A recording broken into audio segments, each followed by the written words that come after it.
जी, अस्सलाम वालेकुम खालिद मीर साहब, कैसे आप? खैरियत से हैं? वालेकुम ठीक-ठाक हैं? अल्हम्दुलिल्लाह। बहुत शुक्रिया कि आप तशरीफ लाए और जब कोई जज़ाकल्लाह आता है इतनी दूर से, तो बड़ा अच्छा लगता है मुझे। कोई दूर नहीं है। आप तो खैर आते रहे हैं अकेडमी के अंदर हमेशा ही। पहले मैं आप लोग का तारुफ करवा दूँ कि मेरे साथ तशरीफ रखते हैं खालिद मीर साहब। इनके पास लोगों के दुखों को बड़ा गरमा है और ये हमेशा दवा देते हैं लोगों को, अपनी शायरी के ज़रिए, अपनी गज़लों से और नज़्मों से उनके दुखों का इलाज करते हैं और शायद पेशा भी आपका इत्तेफ़ाक से जी, दवा साज़ी है, अद्वियात साज़ी है। जी, अद्वियात साज़ी है। जी, आएँगे उसके ऊपर, लेकिन पहले स्टार्ट करेंगे ज़रा आपके बुज़ुर्गों से। मुझे अच्छा लगता है, जी। अपने कोई बुज़ुर्गों की जब बात करता है, अपने वालिद की जब बात करता है, तो वहाँ से हम स्टार्ट करेंगे। अ, पार्टीशन से पहले मेरे दादा पाकिस्तान आ चुके थे। अच्छा, यानी 1947 से 1 साल पहले। और उससे पहले इनका कहाँ से ताल्लुक था?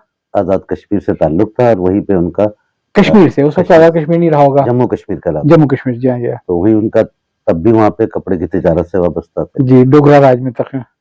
उस दौर में रहा होगा, हाँ, जी हाँ। असल में बहुत लंबी हिस्ट्री हमारी उस बहुत दूर तक चली जाएगी। सुनना चाहूँगा मैं। दादा और उनके बड़े भाई जी, ये यतीम थे अच्छा। और उन्होंने इनके वालिद एक जंग में उस ज़माने में शहादत पा गए थे। तो जंग कैसी? सिखों के साथ? जी हाँ, जी हाँ। अच्छा, तो फिर इन 2 भाइयों की परवरिश वहाँ पे रिश्तेदारों से हुई और वहाँ से दोनों सेल्फ मेड बन के बने। अच्छा। फिर एक वक़्त आया कि दादा एक बहुत बड़े बहुत कारोबारी मेहनत की होगी उस वक़्त। बहुत कारोबारी बन गए, बॉम्बे रहे बहुत अरसा। जी, जो मुझे खाल-खाल चीज़ें याद हैं और कश्मीर, बॉम्बे के दरमियान तिजारत का सिलसिला करते थे। और जो बड़े दादा थे वो उनका कपड़े के तिजारत के साथ-साथ एक टेलरिंग का भी काम था, जो जी। उस ज़माने में बड़ा वसी था। यानी लोग दूर-दूर से उनके पास यानी जम्मू में बॉम्बे से लोग आते थे उनसे अपने कपड़े बनवाने।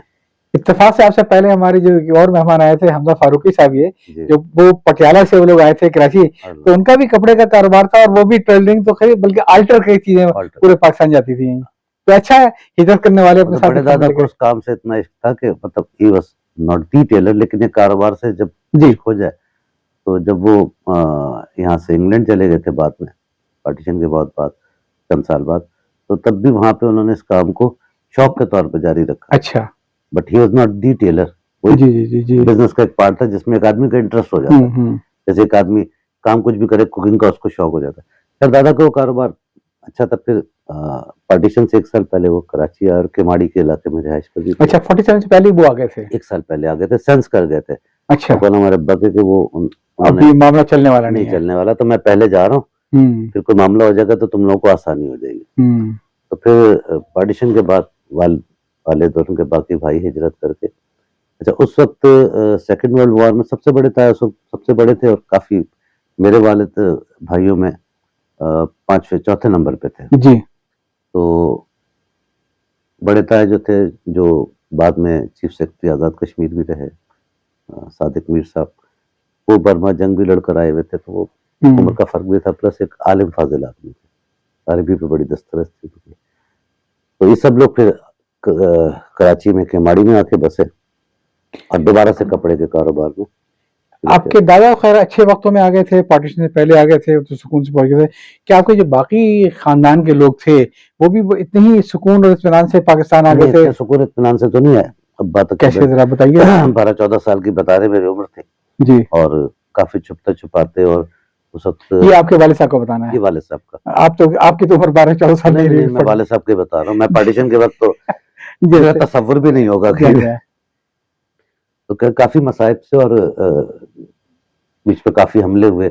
अच्छा, अल्लाह ताला ने महफूज़ ही रखा कि इनमें से किसी को कोई नुकसान नहीं हो बल्कि ये कुछ लोगों को कत्ल करके भी पहुँचे जिसमें मेरे मामू अपनी जान बचाने के लिए हाँ, इनको रास्ते में। वालिद बताते हैं कि तुम्हारे मामू ने 24 जो है वो हमलावर मारे थे।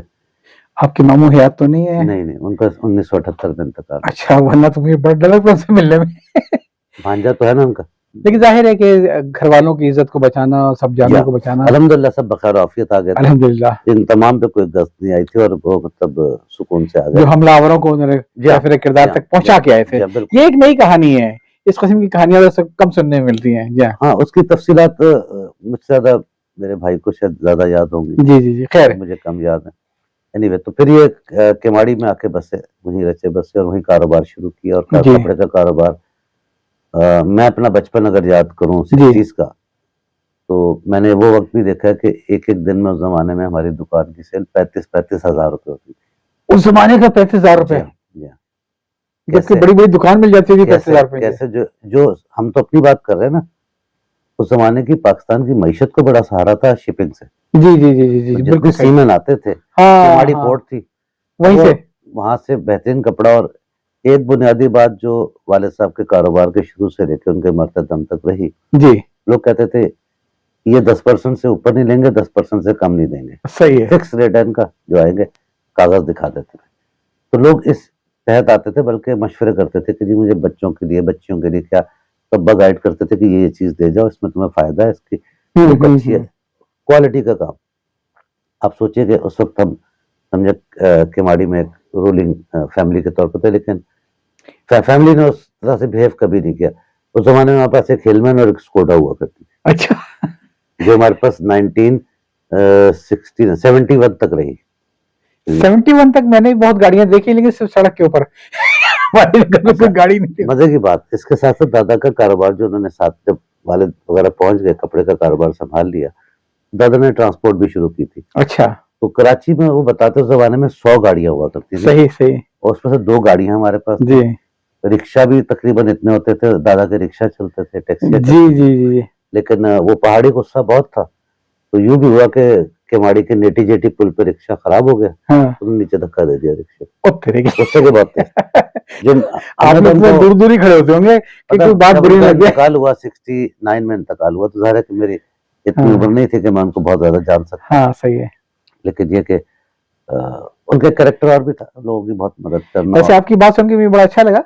आपको मालूम होगा हाई कोर्ट के जो एक जज हैं जफर खान शिरवानी साहब, जी तो जिनकी किताब थी हाँ मैं इनकारी हूँ, तो इत्तेफाक से यहीं पे उनके 24 इंटरव्यूज हुए थे ये, और उसमें उन्होंने एग्जैक्टली अपने वालिद साहब को ये बताया था कि वो बहुत बड़े ट्रांसपोर्टर थे और उनकी बसें चला करती थी। जी जी। तो मैं देखता हूँ कि माजी सबके तक में कहीं ना कहीं जाके टाटियां मिल जाते हैं। देखिए अल्लाह ताला ने बहुत कुछ दिखाता है और बहुत कुछ सिखाता भी है। जी वो वक्त जब ने देखा, वो वक्त भी देखा कि हमारे पास कई साल तक घर में गाड़ी नहीं थी। सही 1973 में हम केवाड़ी से शिफ्ट हो गए थे नाजाबाद, सही। और 73 से लेकर 78 तक हमारे पास गाड़ी नहीं थी। वो वक्त सख्त वक्त था, मुख्तलिफ वजूहत, बहुत से एक हालात, तो ये कि शिपिंग इंडस्ट्री बैठ गई थी, वहाँ कारोबार बैठ बहुत गया था कुछ पूरा। बहुत कुछ बहुत कुछ। लेकिन वालिद ने अपना वतीरा नहीं छोड़ा, उसने स्कूलिंग आपकी कहाँ पे हुई? हाँ जी, मैंने प्राइमरी किया केमाड़ी से, गवर्नमेंट स्कूल से। अच्छा, मैं फख्र से कहता हूँ मैं पीरे स्कूल की पैदावार हूँ। मी टू। जी हाँ, अल्हम्दुलिल्लाह। फिर नाजाबाद जब 73 आया, तो फिर गवर्नमेंट स्कूल में, जी मतलब उस जमाने में बड़े बड़े सियासतदानों के बच्चे पढ़ते थे। अब मैं नाम लूंगा तो एक मामला दूर तक चला जाएगा, लेकिन अच्छी फैमिली कोई से। हर्ज नहीं है, इसे तो हौसला होता है हाँ, लोगों का। हाँ, अहमद सफी मेरा क्लास फेलो तो, अच्छा अच्छा अच्छा हमें अच्छा 1 साल अच्छा। का फर्क था। जी जी लेकिन हाँ। हम इत्तेफाक से जिस घर में हमने आके कयाम किया, तो सामने हमारा 7/4 था, सामने 6/6 था। अच्छा तो वहां से ताल्लुक जो बना उस खानवादे से, तो ऐसा था कि यहाँ नहीं खाया वहाँ खा लिया, यहाँ नहीं हाँ। सोया वहाँ, दोनों तरफ। तो आज तक वो ताल्लुक है अल्हम्दुलिल्लाह। और बहुत कुछ मेरी अदबी जो सफर है, उस जमाने में गवर्नमेंट स्कूलों के असाजा होते भी अच्छे थे, और अरे काफी लोग सर, पढ़ के वहां से पॉलिश होके निकले हैं सारा ये।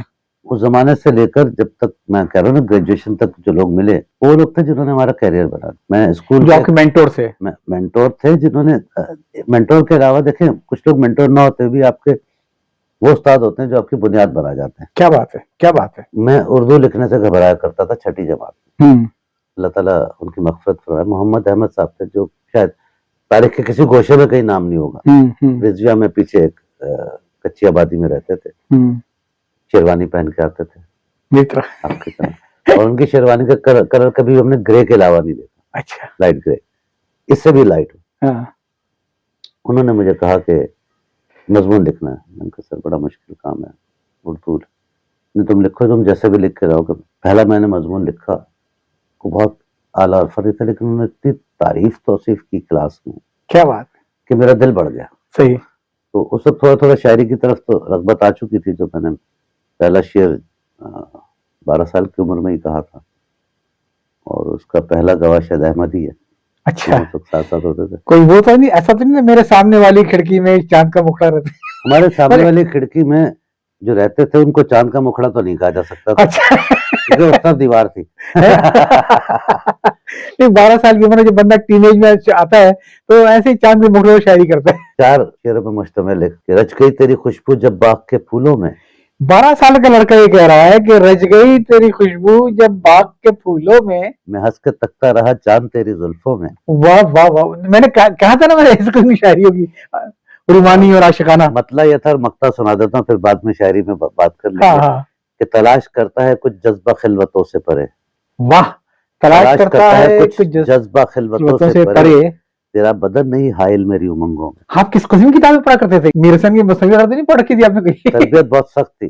अच्छा अच्छा। इसमें अब बुनियादी बात बताऊं कि अब्बा की सुबह एक आवाज आती थी, हाँ फजर का वक्त हो गया और हमें दूसरी आवाज के लिए इजाजत नहीं थी इंतजार करने की। सही बात बहुत सी बातें। है। मैं सिर्फ ये जानना चाह रहा जब आपने इतने खूबसूरत अशार के 12 साल की उम्र में, उससे पहले आपने कौन कौन से शायरों को पढ़ रखा था? हाँ, उसमें बहुत बड़ा क्रेडिट मेरे बड़े भाई ताहिर मीर साहब को जाता है। अच्छा। उनको शुरू से अदब से बहुत दिलचस्पी थी, हबीब पब्लिक से पढ़े हुए थे वो। और उन्होंने एक छोटी सी लाइब्रेरी, हमारे घर के ऊपर एक 2 छती वाला कमरा था जो उनके पास होता था, जी जी जी उसमें जी। छोटी सी लाइब्रेरी थी जिसमें उस जमाने के लिहाज से 50-60 किताबें थी। हाँ तो मैंने मैट्रिक से पहले पहले यादों की बारात भी पढ़ ली थी बस। हाँ। अच्छा, उस वक्त इब्न इंशा की किताबें आना शुरू हो गई थी, जी मुफ्ती साहब की आ गई थी, लब्बैक। ये मैं 73 से 79 तक के दरमियान के पीरियड की बात जी जी। बता रहा हूँ। तो मैंने याद, अच्छा वहां पे नाजाबाद में सबसे अच्छी बात थी दुआना लाइब्रेरी होती। अच्छा, आना लाइब्रेरी से पढ़ के दोबारा? आना लाइब्रेरी, दुआना, आना दुआना जो भी हाँ था। हाँ हाँ। हाँ, तो मैं और अहमद रेगुलर कारी थे। जी। तो सबसे पहली किताब जो पढ़ने को मिली वो अंकल इब्न सफी की जासूसी दुनिया और इमरान सीरीज थी। सही। अब देखो मैं उनके भी उसूल बताऊं, घरों घरों की तरबियत ऐसा नहीं होती। हाँ। अंकल के यहाँ एक किताब आती थी छपने के बाद, अच्छा। पहले पूरे घर में वो पढ़ते थे, फिर वो मेरे पास आती थी, हम पढ़ते थे, फिर हम वापस कर देते। जी जी जी। भाई एक ही किताब है, ये कारोबार भी है और हाँ बिल्कुल लोगों सही तक है। पहुंचना भी है। तो बुनियादी तरबियत पढ़ने की तो उससे चढ़ी कुछ डाइजेस्ट पढ़ लेते थे। मेरी वालदा अगरचे के बहुत एक कम चीज पढ़ती। बताइएगा, आपने माशाल्लाह ये जोश को तो पढ़ लिया मैट्रिक में, मंटो और असर चौथाई को पढ़ा आपने? ये पढ़ लिया, पढ़ लिया? बिल्कुल पढ़ चुका था। अच्छा मतलब अगर आप नाम पूछेंगे तो हो सकता है कि वो काबिल करदे जानी भी हो। मंटो का ठंडे गोश्त मैंने पढ़ा। अच्छा। ठीक है, असल में देखें ना, उस जमाने में कोई मोबाइल फोन तो था नहीं, हर किस्म के जिन वो थे। किताबों की मैं बात कर रहा हूँ ना, जी जी। ये अब भी मेरे पास है। अच्छा। जब भाईजान यहाँ से शिफ्ट हो रहे थे तो वो लाइब्रेरी मैंने अपने कब्जे में ले ली। अच्छा। तो इस वक्त अगर मेरे पास एक 100 साल पुरानी किताब भी, एक अच्छा माशाल्लाह। अख्तर शिरानी की किताब भी है मेरे पास, अच्छा पहला अच्छा मजमूआ जो था। अच्छा। अच्छा, पहला मजमुआ। हाँ, वो भी उसकी किताबों से वैसे बहुत कुछ सीखने को मिलता है। किताबों से रगबत बहुत है। मैं जी। भी मीडिया मतलब हमारे इत्तेफाक से छाप लग जाती है जैसे मंटो के ऊपर तो, लेकिन अगर देखा जाए तो उसमें बड़े पैगाम होते हैं। अगर उसके उस पे फहाशी का इल्जाम लगाया जाए तो कुछ जहाँ कुछ जाती है। गुजरती है। देखिए बहुत सी बात है, मेरे वालिद साहब बहुत रासिख और अकीदा मुसलमान थे और बहुत सख्त मजहबी बुनियादों पे थे, जो बुनियादें, और उसके बावजूद उन्होंने हमें पढ़ने लिखने से नहीं रोका। जी उनके बुनियादी कॉन्सेप्ट ये था कि मैट्रिक तक मेरी पाबंदी है, उसके बाद मैं समझता तुम इतने आज़ाद हो चुके होगे कि तुम जा सको। बिल्कुल सही बात छोटा सा वाकया, धमाका फिल्म रिलीज हुई, है। जी जी जी जी मैंने जी उस वक्त जी। मैट्रिक नहीं किया था। हाँ। तो अहमद आया कि ये टिकट है, तुमने भी चलना। मैंने कहा अब्बू से पूछ लो। बकरीद का जमाना करीब था, हमारे घर में हमेशा कुछ ना कुछ जानवर पले रहते हैं, तो बकरे वकरे पले हुए थे। तो अहमद आया अब्बू से पूछने के लिए, तो अब्बू ने कहा कि बेटा ये बकरा देख रहे हो? हाँ। तो एक स्टेप चढ़ाओ, सीढ़ियां नई नई बनी थी हमारे ऊपर की, हाँ हाँ एक स्टेप चढ़ाओगे दूसरा चढ़ाओगे फिर ये चढ़ना शुरू हो जाएगा। हाँ हाँ तो मेरे हिसाब से भी इतना बालिग नहीं हुआ है कि मैं इसको इजाजत दूं। हाँ। मैट्रिक के बाद इसको इजाजत है, जहाँ जाए करे मेरे साथ। तो तो मेरा जमाने के ख्याल मैट्रिक को ये रैंक करते थे। आपको धमाका फिल्म देखने की याद नहीं मिली हाँ। कि वो फिल्म जो है वो फ्लॉप हो गई थी, यकीन आपकी बदला लगी थी इस नहीं फिल्म नहीं नहीं, पता नहीं, को। उसको मैंने महसूस भी नहीं किया। और हाँ हाँ अंकल से भी और अहमद ने भी इन चीजों को अंडरस्टैंड किया। असल में मैं उस खानवादे के बारे में बात करते हुए इतना मोहतात, बहुत मोहतात रहता हूँ, क्योंकि इस तमाम अरसे में जब मैं अपने कारोबारी सिलसिले में आया अंकल के इंतकाल के बाद से, बहुत लोगों ने मुझे अप्रोच किया। देखिए वो घर वाली बात थी, दसियों चीजें सामने होती हैं। सही बात है। तो मैं अमीन हूँ बहुत सी बातों का जिनको तस्करा ना करना ही मुनासिब है। जी लेकिन मैंने उस खानवादे से जो सीखा उसका कर्ज मुझ पर रहेगा जी कि आज अगर मैं कुछ थोड़ा लिख बोल लेता हूँ तो बुनियादी तौर पर मेरे बड़े भाई का कंट्रीब्यूशन कि उनकी लाइब्रेरी से इस्तेफादा, उस जमाने में जाजिब कुरैशी उनके SM कॉलेज में होते थे, मतलब रेडियो पाकिस्तान से जी। पढ़ा करते थे, तो उनसे शायरी तो एक्सचेंज नहीं हुई, लेकिन सिलसिला वहां से शुरू हुआ। सही है। फिर ज़ुबान बयान में जो थोड़ी बहुत बेहतरी आई है, अब भी मैं समझता हूँ कि बहुत कुछ जायज़ है, उस खानवादे से आई है, तो उसका बड़ा कर्ज है मुझ पे। लेकिन जब उस उनके हवाले से कोई गहरी बात करने की बात करता है, तो मैं उस वक्त वहां से हट इसलिए जाता हूँ कि अमानतें अमानत ही रहनी चाहिए। हाँ, लेकिन हर तो किस्म की यादें होती हैं, बाज़ ऐसी यादें होती हैं जिसको आदमी शेयर अच्छी करता बात है है, जो तो अच्छी बात। या अब देखें ये जो फिल्मी वाला मामला था, हाँ। बेताशा लोग आते नहीं, वो रहते तो थे। खैर पब्लिक लाइफ है ना कि उसके हाँ, अंदर एक मैंने अजीब-सी बहुत बात अच्छा है कि वक्त गुजारा। अजीब-सी बात है कि वो आदमी जिसका नॉवेल छपता था तो लोग लाइन लगा के 2 घंटे पूरा ऑडिशन करता था जी हाँ, और फिल्म आई तो फ्लॉप हो गई। पार्ट ऑफ द गेम है, वो जमाने का और मीडिया कुछ है। शायद एक वजह ये भी थी जिससे जब हम प्रिंट मीडिया को लेके आते हैं फिल्म के अंदर, तो जो ज़हनों में किरदार होते हैं इब्न सफ़ी देखिए के इस पे वजह बहुत बेहतरीन तबसरा तो अहमद, अबरार भाई या इफ्तिखार या बाजी और आप भी वगैरह कर सकेंगे, क्योंकि वो घर के बहुत जी, करीब थे। मेरा तज्जिया उसमें ये है कि अगर मैं फिल्म देखने जाता तो मैं इमरान को देखने जाता। इमरान को दिखाया नहीं जा सकता था। सही। वही मैंने कि तो हर आदमी के जावेद ज़हन शेख में को अपना जब इमरान एक अलग है हाँ, और अपना फरीदी एक तो अलग जब वो है। फ्रंट पे जो किरदार आए, जी, जी, वो जी। किरदार उससे मुख्तलिफ थे बिल्कुल ये मुख्तलिफ थे, तो हो शायद सकता है यही ये वजह थी। वजह हो, शायद। ये भी एक वजह हो मैंने वो सकती फिल्म है। आज तक नहीं देखी। जी, जी। जब तब नहीं देखी तो उसके बाद टीवी पे कभी-कभी उसकी कुछ झलकियाँ कुछ आती थी, कि पता नहीं मैगज़ीन में देख, मुझे ये भी याद नहीं कि उसकी कोई मैंने मुतहर्रिक चीज़ देखी हो। तो चलिए हम बात करते हैं आपकी स्कूल लाइफ से और आपके असातिज़ा से। जी हाँ, और आपने कहा कि आपकी ज़िंदगी के आपके बड़े मेंटोर आपके असातिज़ा रहे हैं ये। बहुत रहे, बहुत रहे। तो मेरे ख्याल है ये एक रिश्ता जो होता था किसी ज़माने में उस्ताद का और शागिर्द का, ये लोगों की ज़िंदगियाँ बनाने में बड़ी मदद करता था। पिछले दिनों वो आए हुए थे यहाँ पे अपना इंटरव्यू के सिलसिले में रफ़ी मुस्तफ़ा साहब। जी, तो उन्होंने ये बताया कि जब वो थे हैदराबाद सिंध में रहे थे वो, और उनके जो ऊपर ज़िंदगी में सबसे बड़े एहसानात उनके सिंधी असातिज़ा के थे। शौफ़ी और जो न सिर्फ ये कि वो बड़ा दिल लगा के पढ़ाया, बल्कि यूनिवर्सिटी में जॉब भी उनको सिंधी असातिज़ा की वजह से मिली थी। माशाअल्लाह। और उन्होंने ये बताया मुझे कि इत्तेफ़ाक से एक बार किसी लड़के ने मुझे महाजिर कह दिया, तो मेरे लिए तो गाली था, वो उस्ताद बहुत बुरा मान गए कि तुमने कैसे महाजिर कह दिया? देखें, यहाँ पे एक बात मैं कहूँगा, उस ज़माने में कॉलेज में कि महाजिर को मक्खड़, सिंधी को मानू, पंजाबी को डग्गा, आम कहते थे, कोई बुरा नहीं मानता। लेकिन 86 के बाद से सब चीज़ें बदल गई, बिल्कुल बदल गई। अच्छा, अब स्कूल असातिज़ा भी वैसे नहीं रहे। हाँ, प्राइमरी जमात मेरी government boys primary school Keamari से हुई। आज भी वो स्कूल पुरानी बिल्डिंग की तरह मौजूद है। कच्ची पहली, पक्की पहली हमने देखी है ज़मीन पे। जब हम कच्ची पहली में होते थे तो ज़मीन पे बैठ के पढ़ते जी, नहीं, लेकिन कच्ची पहली से मैं गया। जी, ज़मीन पे बैठ के हमने तख्ती लिखी, जी। उसी थोड़ा बहुत लिखने में रवानी भी है। पक्की पहली में फिर बेंचों पे आ गए। क्या बात! फिर उसके बाद जब हम दूसरी तीसरी में फिर कुर्सियाँ थी उसमें, हाँ, बेंचें तो हट गई। हाँ, तो 5वीं जमात तक मैंने केमाड़ी में, फिर 73 में जब हम आ गए तो फिर यहाँ से छठी जमात का सिलसिला शुरू हुआ। हाँ। और यहीं से वो असातिज़ा मिले जिन्होंने बुनियादी, तो छठी जमात के कुछ अरसे बाद ही मैं मोहम्मद अहमद साहब और मज़हर साहब, अल्लाह ताला दोनों की मग़फ़िरत फ़रमाए, आला दर्जे तफ़रा, इन दोनों ने मुझे धकेला मैगज़ीन की तरफ। हाँ। वॉल मैगज़ीन नवाए तलबा होता था। अच्छा, मेरी ड्राइंग बहुत अच्छी थी उस ज़माने में, पेंसिल स्केचिंग वगैरह।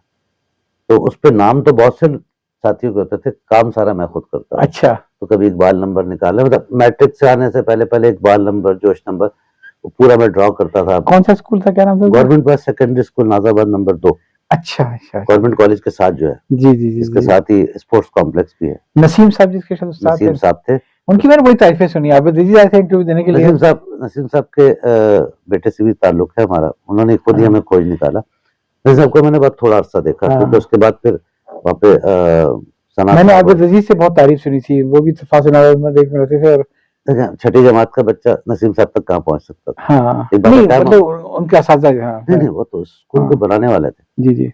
वो एक अलग ही कहानी कहानी है, बहुत लंबी कहानी दर कहानी। कहानी है। तो फिर वहाँ से मैं वो चस्का लग गया लिखने का। मैं रात भर बनाता था, फुल शीट होती थी जो मैं मैगज़ीन बोर्ड अखबारी होता था, साइज़ जी 23-36। हाँ, 23-36 की, उस पे ड्रॉ करता था। वो बहुत अरसे तक महफूज़ रहा, फिर वो हाँ, एक सैलाबी सूरत-ए-हाल नाज़ाबाद में, तो उसमें सब खराब हो गया। वो सिलसिला जो चला वो फिर यूनिवर्सिटी तक चला। यानी फिर मैं स्कूल में तो करता था, फिर कॉलेज में जब आया, इस्लामिक साइंस कॉलेज से मैंने बीएससी किया, ठीक है। वहाँ पे भी मैं माइक्रोज़ोन का एडिटर था। जी। वहाँ पे भी उसका अच्छा, सारा काम मैं करता था। थोड़ा-सा आपसे एक वक़्फ़ा लूँगा इससे पहले कि आप कॉलेज यूनिवर्सिटी में, जिससे मुझे बड़ी एक्साइटमेंट है सुनने के लिए। अगर हम आपके स्कूल के और स्कूल के असातिज़ा की बात करें, तो ऐसा नहीं लगता आपको, मुझे तो लगता है यकीनन ऐसा, कि पाकिस्तान में स्कूलों के म्यार में बड़ा यूटर्न आया था जब स्कूल नेशनलाइज कर लिए गए थे। उससे पहले के असातिज़ा कुछ और थे और उसके बाद के असातिज़ा जो है वो डेडिकेशन नहीं रही है जो नेशनलाइजेशन की बात हुई थी। 73 में नेशनलाइज हो चुके थे, जी, जी, हाँ। हो चुके थे सर। जी, भुट्टो साहब लेकिन ने इन स्कूलों पे उस वक्त तो उतना असर नहीं आया था। सिर्फ इतना फर्क जो मुझे याद है कि वो रफ्ता ज़ाहिर है। स्कूल की जो तज़ीन और आराइश के मामलात कम होते चले गए थे। 2021 में दोबारा किया, मुझे खुशी हुई। जो लोग अच्छा, वहाँ माशाल्लाह। असातिज़ा थे, नौजवान ख़वातीन असातिज़ा से लेकर सीनियर और आपकी बात सुन के बड़ा खुशी हुई और बड़ा हौसला हुआ इस बात से। जो जिन वसाइल में वो काम कर रहे हैं, जो काम कर रहे हैं, उनको यकीनन बहुत ज़्यादा एप्रिशिएट करना चाहिए। उनकी ये तारीफ एक करना एक नाइंसाफ़ी अच्छी होगी। खबर आपने मुझे बताई है। मैं अभी की 2021-22 की बात क्योंकि कर रहा हूँ। अनफॉर्चुनेटली मैं इधर मेवाड़ के जो गोठों के स्कूल सरकारी स्कूल में जाता रहा हूँ, तो वहाँ मैंने डिफरेंट ही माहौल देखा। ये गोट के स्कूल उस ज़माने में तो वजूद भी नहीं पाते। हाँ, हाँ। तो कच्ची ज़मीन पे भी नहीं थे। गोट जब था, मैं मेवाड़ में जब पहली दफ़ा आया था, हाँ, लेकिन बाद में जब आए तो हैं दिन में भी हॉल आता था यहाँ पे। जी, जी, बिल्कुल। तो बताने का मकसद ये है कि जो अच्छी बात है, वो गवर्नमेंट स्कूल जिससे हमने पढ़ा, वो एक बहुत आला अरफा इंस्टीट्यूट था। जी, जी, जी, जी। नेशनलाइज होने के बावजूद इन डिपार्टमेंट्स बने हुए थे। इलेक्ट्रिकल डिपार्टमेंट की अलग से पूरा हॉल और जगह दी हुई थी स्कूल से मेन बिल्डिंग सेट के, इलेक्ट्रिक का है, ये कॉन्सेप्ट से। अब शायद ये कॉन्सेप्ट चेंज हो गए हो, लेकिन अभी भी लोग काम कर रहे हैं। असल में गवर्नमेंट बॉयज सेकेंडरी स्कूल का ग्रुप भी बना हुआ है, जिसका तहरीक भी मुझे अहमद से ही मिली थी, शामिल हुआ, तो उस लिहाज से मैं गया भी। उस ग्रुप में अब मैं ज्यादा फाल इसलिए नहीं हूँ कि उसमें अमली जहाँ पे मुझे काम नजर नहीं आता ना, मैं हट जाता हूँ। मैं अमलियत पसंद हूँ। ऐसे बहुत सारे ग्रुप जो है सियासत में शिकार होते हैं, तो फिर आदमी पता नहीं वो मेरे साथ तो कुछ भी ना हुआ। मैं स्कूल गया, मिलकर आया, उनकी चीजें देखी और मुझे बहुत बहुत ज्यादा खुशी हुई कि इस वक्त जो लोग बैठे हैं ये उनसे कम नहीं है अपने वसाइल और मसाइल के साथ। ये बहुत अच्छी आपने बात कही। सिमट के एक छोटी बिल्डिंग में आ चुका है। एक तरफ जज्बे बरकरार हैं, एक पूरा हिस्सा जो है वो हेडक्वार्टर बना हुआ है रेंजर्स का। इधर जो मेन बिल्डिंग थी ये रेनोवेशन मांगते, तो उन्होंने एक छोटी बिल्डिंग में उसको चला रहे हैं। जिस बिल्डिंग में हम बैठते थे वो अभी फाल नहीं थी, कमल के फूल अभी तक वहां खिले हुए। क्या बात है, क्या बात है। बताने का मकसद है कि जो मेरा अपना तजर्बा है, स्कूलों के इन्हतात की बात करें तो इन्हतात में मैं पढ़ाने वाले को कसूरवार बात में ठहर, पढ़ाने वाले को मुलाजमत देने वाला पहला कसूरवार। आप अगर 2000 में एक टीचर को हायर करना चाह रहे हैं जबकि 10,000 का खर्चा है और आप अपने घर 1 लाख ले जा रहे हैं, तो आपसे बड़ा बेईमान आदमी कोई नहीं। उस्ताद की कदर नहीं करेंगे, उसके घर में रोटी नहीं होगी तो उसके अंदर बोलने की सकत कहाँ से आएगी। ऑब्जर्वेशन सही है, लेकिन मैंने कुछ डिफरेंट से बात देखे। जब मैं सरकारी स्कूलों में गया तो तनख्वाहें माशाल्लाह वहाँ 50,000 लाख रुपए की थी, और ये वहाँ के जो 50,000 लाख रुपए कमाने वाले गवर्नमेंट सर्वेंट असातिज़ा अपनी जगह पे 5-6 हजार का लड़का खड़ा करते हैं, बड़ा आसान कर देते हैं। मैं गवर्नमेंट की बात ही नहीं कर रहा, मैं प्राइवेट सेक्टर की बात कर रहा हूँ। हाँ, वो सही, वो सही है। इस वक्त गलगला तो प्राइवेट का है ना, लोगों को जी, क्रेज है। जी, जी। आप यकीन करें कि मयार तो बात की बात है, पहले आप मिकदार तो पूरी करें। सही बात है। अगर आप अच्छा पैसा देंगे तो अच्छा स्टफ आएगा। सही बात है। तो बहरहाल एक तो चलें स्कूल से निकल के हम आते हैं कॉलेज लाइफ में। कॉलेज कौन-कौन से थे आपके? कॉलेज इस्लामिक साइंस कॉलेज से मैंने बीएससी किया। ठीक है। बल्कि इससे पहले सिराजुद्दौला कॉलेज से मैंने इंटर किया था। सिराजुद्दौला से और वो भी एक इंस्पिरेशन के भी हामिद अली साहब से सिलसिला था, तो हमने कहा हमने नहीं दाखिला लेना। अच्छा। कहीं और अप्लाई भी नहीं किया। हाँ। अच्छा, दिल्ली कॉलेज में अप्लाई कर दिया था किसी वजह से। हाँ। लिया इसलिए नहीं कि वो प्री इंजीनियरिंग था। अच्छा, अच्छा। तो मुझे प्री मेडिकल साइड पे रहना था। सही, सही। तो वहां पे भी मुझे आज भी याद है, असलम साहब हमारे एक जोलॉजी के उस्ताद होते थे। सही। ये जो कप है ना, उन्होंने बाजार से चाय पीने के कप का बुनियादी उसूल बताया था। कहने उल्टे हाथ से पीना मना तो है, लेकिन बेटे जब भी कैंटीन पे या बाहर जाके पियो तो उल्टे हाथ से पीना, इसलिए कि 90% लोग इधर से पीते हैं और सफाई नहीं होती, जरासीम शिफ्ट होती। क्या बात है, कमाल है। तो उल्टे हाथ से पीने का मतलब उल्टे हाथ से पकड़ना नहीं, करना ऐसे गर्म है तो वेट कर लो, ऐसे कर। सही, सही। और अगर मजीद इस पे भी निशान नजर आए तो यूं कर लो। ये बहुत बुनियादी बात है। देखिए, मैं जब भी अगर कहीं दोस्तों ने देखा होगा, मैं कभी भी राइट हैंड से कप नहीं उठाता, मैं इससे उठा के यूं पकड़ लेता हूँ। समझ गया मैं, ठीक है। या फिर यूं कर लेता हूँ। अगर सब गंदा है तो मैं कहता हूँ कप वापस ले आओ। तरबियत का असलम साहब कहते थे जोलॉजी की ड्राइंग बनाओ। तो सर हर वक्त तो पेपर पेन नहीं होता, मैंने लॉन पे बैठे ना, उंगलियों से ख्याल ही बनाना शुरू करो। तो प्रैक्टिस आज भी ऐसी कि मैं बहुत सी फिगर्स आज भी बना सकता। तो कप टूटने से मुझे अपनी वालदा याद आ रही। अच्छा, सुनाइए जरा। इंटर के बाद मैंने मेडिकल के दाखिले के लिए कोशिश की, तो 2% से मैं रह गया दाखिले में। दोपहर का वक्त था, मैं हमारा भाई घर अभी भी मौजूद है और बैठा होता ड्राइंग रूम में, तो सामने कमरा था एंट्रेंस वाला। तो वालदा आई कोई 12:30 बजे का टाइम, मैं अंधेरा करके, एक सोफा होता था हमारा वहाँ, डिप्रेशन का शिकार। तो कहने उदास हो, मैंने कहा नहीं। अब हमारे अपने घर में हम अपनी मिली जुली कश्मीरी सी बोलते हैं, जो पंजाबी भी नहीं है, हाँ कश्मीरी भी। हाँ हाँ। तो मैं उर्दू में बता रहा हूँ, कहने से परेशान है, मैंने कहा जी। अगला जुमला था दाखिले की वजह से, चाय मैं बहुत पीता था, चाय पियोगे, मैंने कहा जी पियोगा। हमारे घर में शुरू से तामचीनी के छोटे कप होते थे, हमें इसलिए इन कपों की आदत है, कप सॉसर वाले मजे नहीं लेते हम। हम्म। वो गई और कप लाके मेरे हाथ में थमाया छोटा सा, मैंने देखा, मैंने कहा अम्मी ये तो कप टूटा हुआ है। अच्छा, हमारी तरबियत ये थी कि टूटे कप में पीना मना। हाँ हाँ हाँ हाँ। तो अम्मी ने, मैंने कहा अम्मी ये कप टूटा हुआ है, यहाँ से क्या हुआ? कि टूटे कप को कौन मुंह लगाता है? कहले बेटे टूटे आदमी को भी कोई मुंह नहीं लगाता। क्या बात है। समझाने का क्या अंदाज था उनका पढ़ी लिखी नहीं थी, 3 जमात थी, पढ़ती बहुत थी। कि टूटे आदमी को भी कोई मुंह नहीं लगाता। तो क्या यही शोभा है? मैंने कहा नहीं। तो बेटे जो शोभा है आगे निकलो, रुको मत। फिर मैंने बीएससी में दाखिला लिया, माशाल्लाह। फिर एमएससी किया। सिखाने का अंदाज देखे। हाँ। दूसरी सीख उनकी जो उससे पहले की थी, मैट्रिक में, तो मेरी बचपन से कोई, अम्मी कहती थी हमारे घर में ना ये कोई अलामा सा पैदा हो गया। मुझे जब हम फर्श पे सोते थे तो मेरा लकड़ी का बक्सा होता था, प्राइमरी जब आता मैं, तो मेरा डेस्क होता था, छोटा सा तख्त होता था जमीन पे, हम केमाड़ी में रहते थे। जब नाजाबाद आए तो एक छोटी सी टेबल अब्बा ने मुझे खरीद दी, शायद 20-25 रुपए। मोजिज हो गए ना आप। हाँ, तो मेरी आदत थी कि वो मेरी खिड़की जो थी वो ड्राइंग रूम साथ में टेबल थी, सामने हमारा लॉन था। तो मैं बैठा पढ़ रहा था, असर के बाद अम्मी आई तो कहनी क्या कर रहे हो? मैंने कहा अम्मी अलझगड़ा ने फंसा दिया। अलझगड़ा। हाँ, अलझगड़ा में फंसा हुआ था। मैथ्स में मेरे कभी नंबर बायोलॉजी से कम नहीं है, ज्यादा है, लेकिन मुझे पसंद नहीं था। तो कहने अच्छा, उन्होंने किताब पढ़ ली, पीछे मेरा दीवान पड़ा होता था, हम उसको दीवान ही कहते थे जो बैठ, कहने इस पर लेट जाओ 15 मिनट, फिर मैं आती हूँ। जो कहने बस लेट जाओ, बंद किया, मैं लेट गया, आधे घंटे बाद आंख खुली होगी, जहन में कुछ नहीं, उठ के बैठा और हल हो गया। एकदम ख्याल अम्मी लिटा के गई थी। किचन में गया, अम्मी तो हल हो गया, ये क्या किया आपने? चलिए बेटा जब जहन उलझ जाए उसको आराम दे दो, वरना मजीद उलझता जाएगा। कम बोलती थी, लेकिन जब बोलती थी तो उसमें हमारे लिए इतना कुछ सीख होती थी कि मैं क्या बताऊं।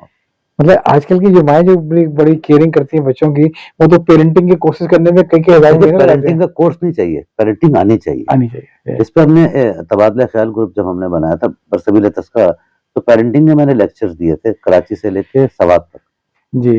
और लोगों ने उस पर तो हम आएंगे अभी बाद में, वो तो बड़ा एक लंबा चौड़ा है। तो कॉलेज लाइफ की कोई और याद ताकि हम इसके बाद इसको यहाँ पे रोके फिर आए इसके। कॉलेज में बस ये क्योंकि कॉलेज में 2 साल ही गुजरे, तो वो जमाना अच्छा जमाना था, साफ सुथरा कॉलेज का माहौल जो आपको फिल्मों में नजर आता है ना, वो था। लॉन भी है, एडमिन बिल्डिंग अलग है, कैंटीन इधर है, पीछे सिंपल सा कॉलेज था। कोई एजुकेशन थी या नहीं थी? नहीं, उस वक्त कोई फिर क्या माहौल था कॉलेज का? मैं खाली इसको भी यही रखते हैं, फिर आपके कोई एजुकेशन दौर पे आते हैं, कोई इंस्टीट्यूट दौर पे आते हैं। जी खालिद साहब, तो पहले सेगमेंट में कुछ बातें हो रही थी आपके स्कूल लाइफ के बारे में और कॉलेज में आके आप रुक गए थे। कोई ऐसी थ्रिलिंग लाइफ आपकी कॉलेज की नहीं थी कि जिसके ऊपर आप ज्यादा गुफ्तगू कर सकते हैं? अच्छा, मुझे एक चीज याद है कि उसमें ने जो फैमिली का जिक्र किया, तो आपका ये सरनेम मीर है, ये क्या शायद कश्मीरियों की फैमिली है बुनियादी तौर पे? कश्मीर में जो अब हम उसको एक्सप्लॉइट नहीं करते बुजुर्गों के कहने पे, सादात मीर कहलाते हैं जी, और रूलिंग फैमिली भी रही है। उस जमाने कोई सियासतदान खुर्शीद हसन मीर वगैरह से आपकी शादी नहीं थी कि वो भी कहे उससे? दूर पर में है, वो एक अलग कहानी है, मैं जाता नहीं हूँ। चलिए ठीक है। मौजूदा दौर में भी बहुत बड़े सियासतदान करीबी अजीजों में, लेकिन हम वालिद साहब की तरबियत के ज़रिए से उस तरफ जाते ही नहीं। असल में आपसे गुफ्तगू तो बहुत लंबी होनी है अभी, और जो बुलाने का जो वाहिद मकसद है सबसे बड़ा वो ये कि जिसे तुम प्यार करते हो, इस पर आपसे बहुत कुछ सुनना है मुझे। लेकिन इससे पहले मैं चाहूंगा थोड़ा सा जरा अपनी यूनिवर्सिटी लाइफ पे आ जाएं, फिर अपने करियर पे आ जाएं, फिर हम अपनी शायरी पे आएंगे। यूनिवर्सिटी को मैं जोड़ता हूँ बीएससी के साथ, क्योंकि उस जमाने से फिर हम एक्टिव हुए। बीएससी में आगे बड़े अच्छे दोस्त मिले, जैन साहब प्रिंसिपल हुआ करते थे, सही, जैनुद्दीन अहमद।